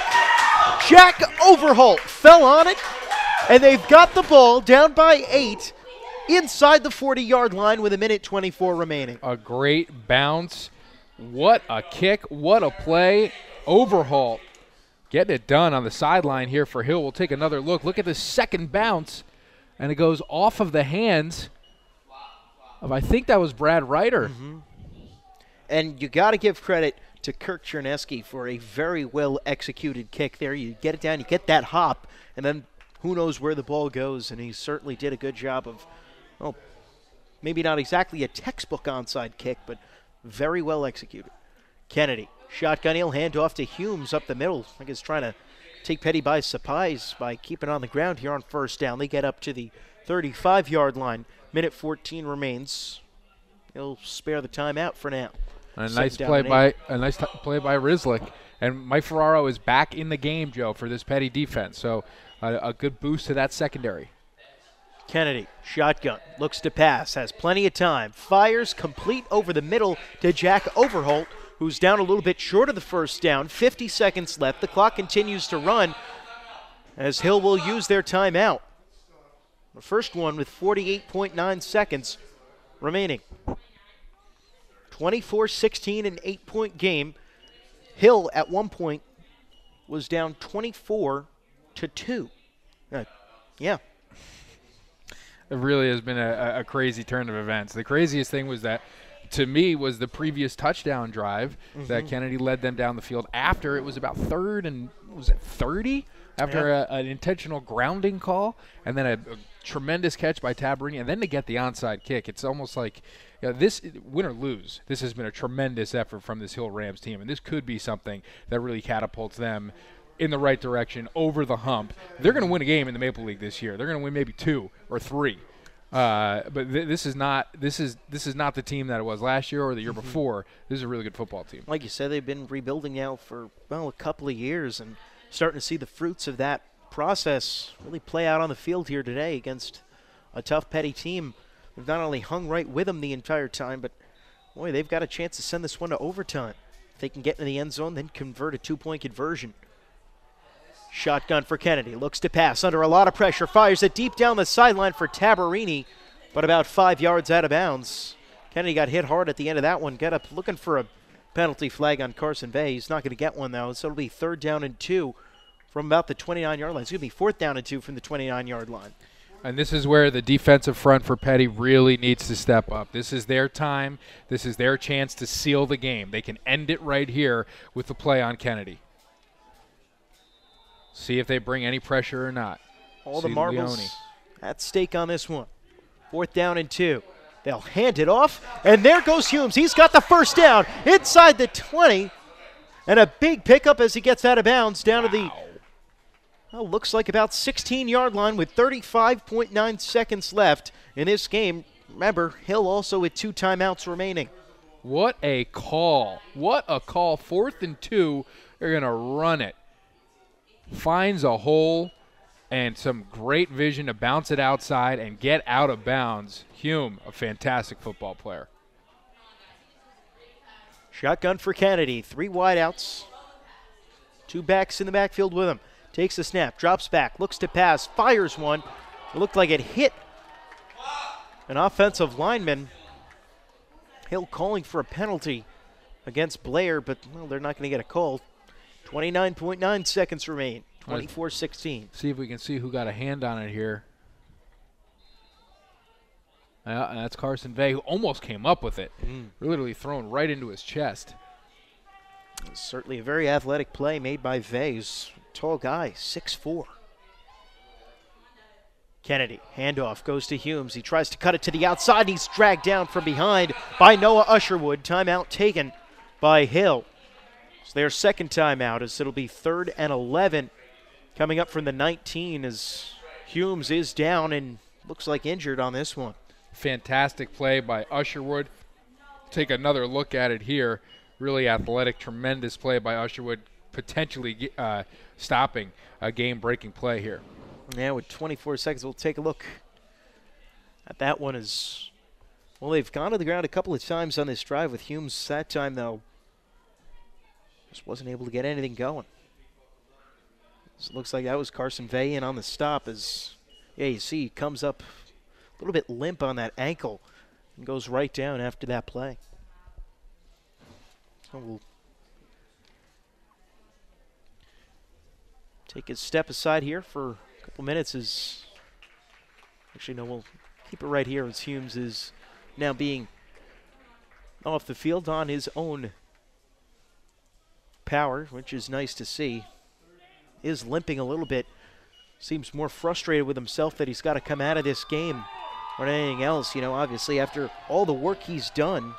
Yeah, it's a big blow. Today. It's a big blow to this Hill offense. He is an incredible weapon to have. A possible check down here in this situation. 24 seconds left. Kennedy, shotgun to pass on 3rd and 11. He's got some time. Fires it deep towards the end zone, and it is intercepted by Peddie. 2nd interception of the day for Brad Ryder. And with 16 seconds left, the Falcons get the ball right back. Brad Ryder coming up huge once again. He started the scoring off with an interception return for a touchdown, and he ends the game with an interception. Brad Ryder standing tall here in the first game in Maple play here for the Peddie Falcons. And what an effort, though, by the Hill Rams to come back in this game to get so close. And then, of course, though, to have it just come up a little bit short on that great play by Ryder as Kennedy just hoisted one up into the end zone, and Ryder won the battle and brought that one down. Looking for his receiver to make a play on it. There's a lot of Matthew Stafford and Kennedy thrown off his back foot with a 3-quarter delivery there, and that time Ryder just makes the play. Ryder gets position, a phenomenal job, and now they're going to take it home. So victory formation here for Vandy Hall and the Peddie Falcons. So he'll take a couple of steps back, put his knee down, and Hill will use a timeout. 10 seconds left to stop the clock and make another play go off. I understand this. At 10 seconds, perhaps a fumble yes. Snap maybe you're hoping for. Well, as a Giants fan, I can say I was obviously not alive for this, but I've heard many stories of the Joe Pizarnik game, or as Eagles fans know it, the Miracle at the Meadowlands, which perhaps happen on a play very similar to this one, but no such luck for Hill in this one as Hall puts the knee down. The final seconds tick off the clock, and this one is over. 24-16, the final score in favor of the Peddie Falcons. And Tom, what a fantastic game we just watched. Yeah, it really turned out to be a really good game, right? Did not seem that way. It seemed a little bit lopsided. Goes into halftime, 14-2. No offensive touchdowns the entire first half. We had an interception return for a touchdown, a fumble return for a touchdown, and a safety. And then Hill comes roaring back. Got to give this Hill team a ton of credit. They came back. It is difficult to win in your conference, period. And Peddie learned that today. Hill came back, and you got to credit Peddie to withstanding this massive comeback from Hill. I mean, how improbable was that on the 3rd and long after an intentional grounding penalty to get the first down after a questionable spot, and then you have the intentional grounding, then you have the first down, and then you come back and score a touchdown, then you get the onside kick. I mean, really a storybook way to finish this game. Peddie held strong.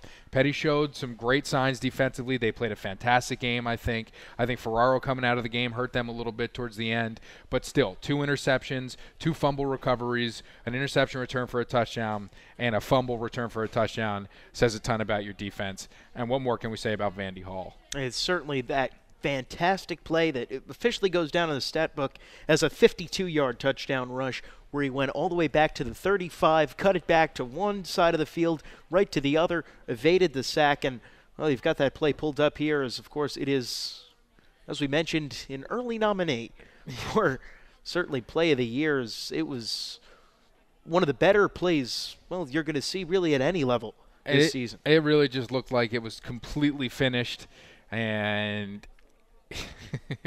he's got other ideas. You see the breakaway speed there, just absolutely fantastic. Later in the game, we see the bootleg from Hall, so we see him doing damage with his feet once again, and he really played a phenomenal game. He really did. When his team needed him, he put the team on his back, and offensively he carried them. Couldn't really get the run game going, couldn't get the pass game going, but Vandy Hall, when he needed to make the plays, he was able to do so.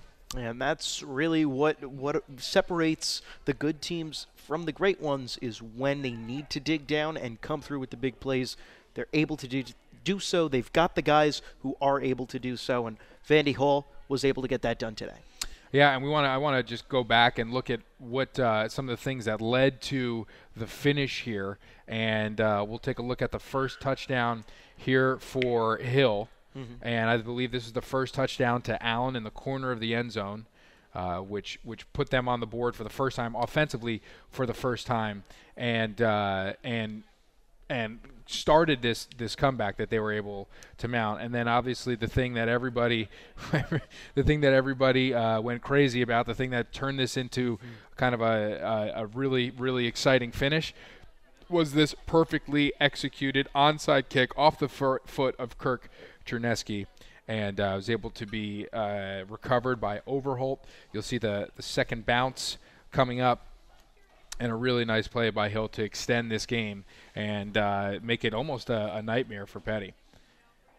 It certainly is. Just look at that. It couldn't have played out any better, that onside kick, as far in terms of Hill. And they had the great comeback at the end. It fell a little bit short, and so Peddie improves now to 3-1 on the year, but the all-important 1-0 in the MAPL Conference. Always nice to get off to that winning start as they'll go and play Lawrenceville. Things get a little bit tougher next week.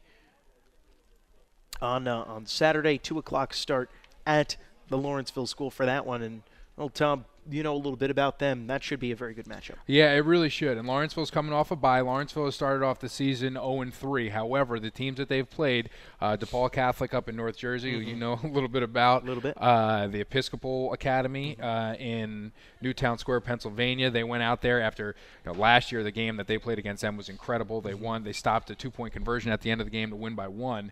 And then this year they wound up losing by 4 in a really close game, hard-fought game. And the first game of the year, of course, they played Choate Rosemary Hall, who boasts about 8 or 9 postgraduates. Is a very, very strong team. They're very physical. I don't think they have given up a point all year, and I don't think they've scored less than 37 points. So Lawrenceville is, at the very least, battle-tested. They had a bye week this week, so they get some people back. They get some people healthy, which is always good. But these are two still very evenly matched teams. I was at the game here last year where they played. Borelli had a tremendous game at quarterback. Carson Vey had a great game. And this Peddie defense was phenomenal. Again, they figured out how to stop that high-powered offensive attack from Lawrenceville. Frank DeLaurentis, time and time again, is always going to come up with a great defensive game plan. So it should be a really, really fun game next week. And also a couple of fun games on tap tomorrow here on Strive. Some other Maple action. Tom, talk a little about those. Yeah, we have Hun and Blair playing tomorrow. So I got a couple of very angry text messages when I mentioned that Peddie might be the team to beat in the Maple League. Some people from Blair think otherwise. Some people from Hun think otherwise as well. So we will be there. It is a 3:30 start, a little bit later for a Saturday because of the SATs tomorrow, but that should be an excellent matchup as well. We're also going to do girls soccer from between Hun and Blair too. Matt Nelson's going to have the call, as he had the call of the Peddie field hockey game as the Falcons took the victory 2-1. All right, and so that just about does it for Tom Monfiletto. I'm Joe Vasile saying thank you very much for joining us here this evening. Final score from Sherman Field, 24-16. The Peddie Falcons defeat the Hill Rams here Friday night.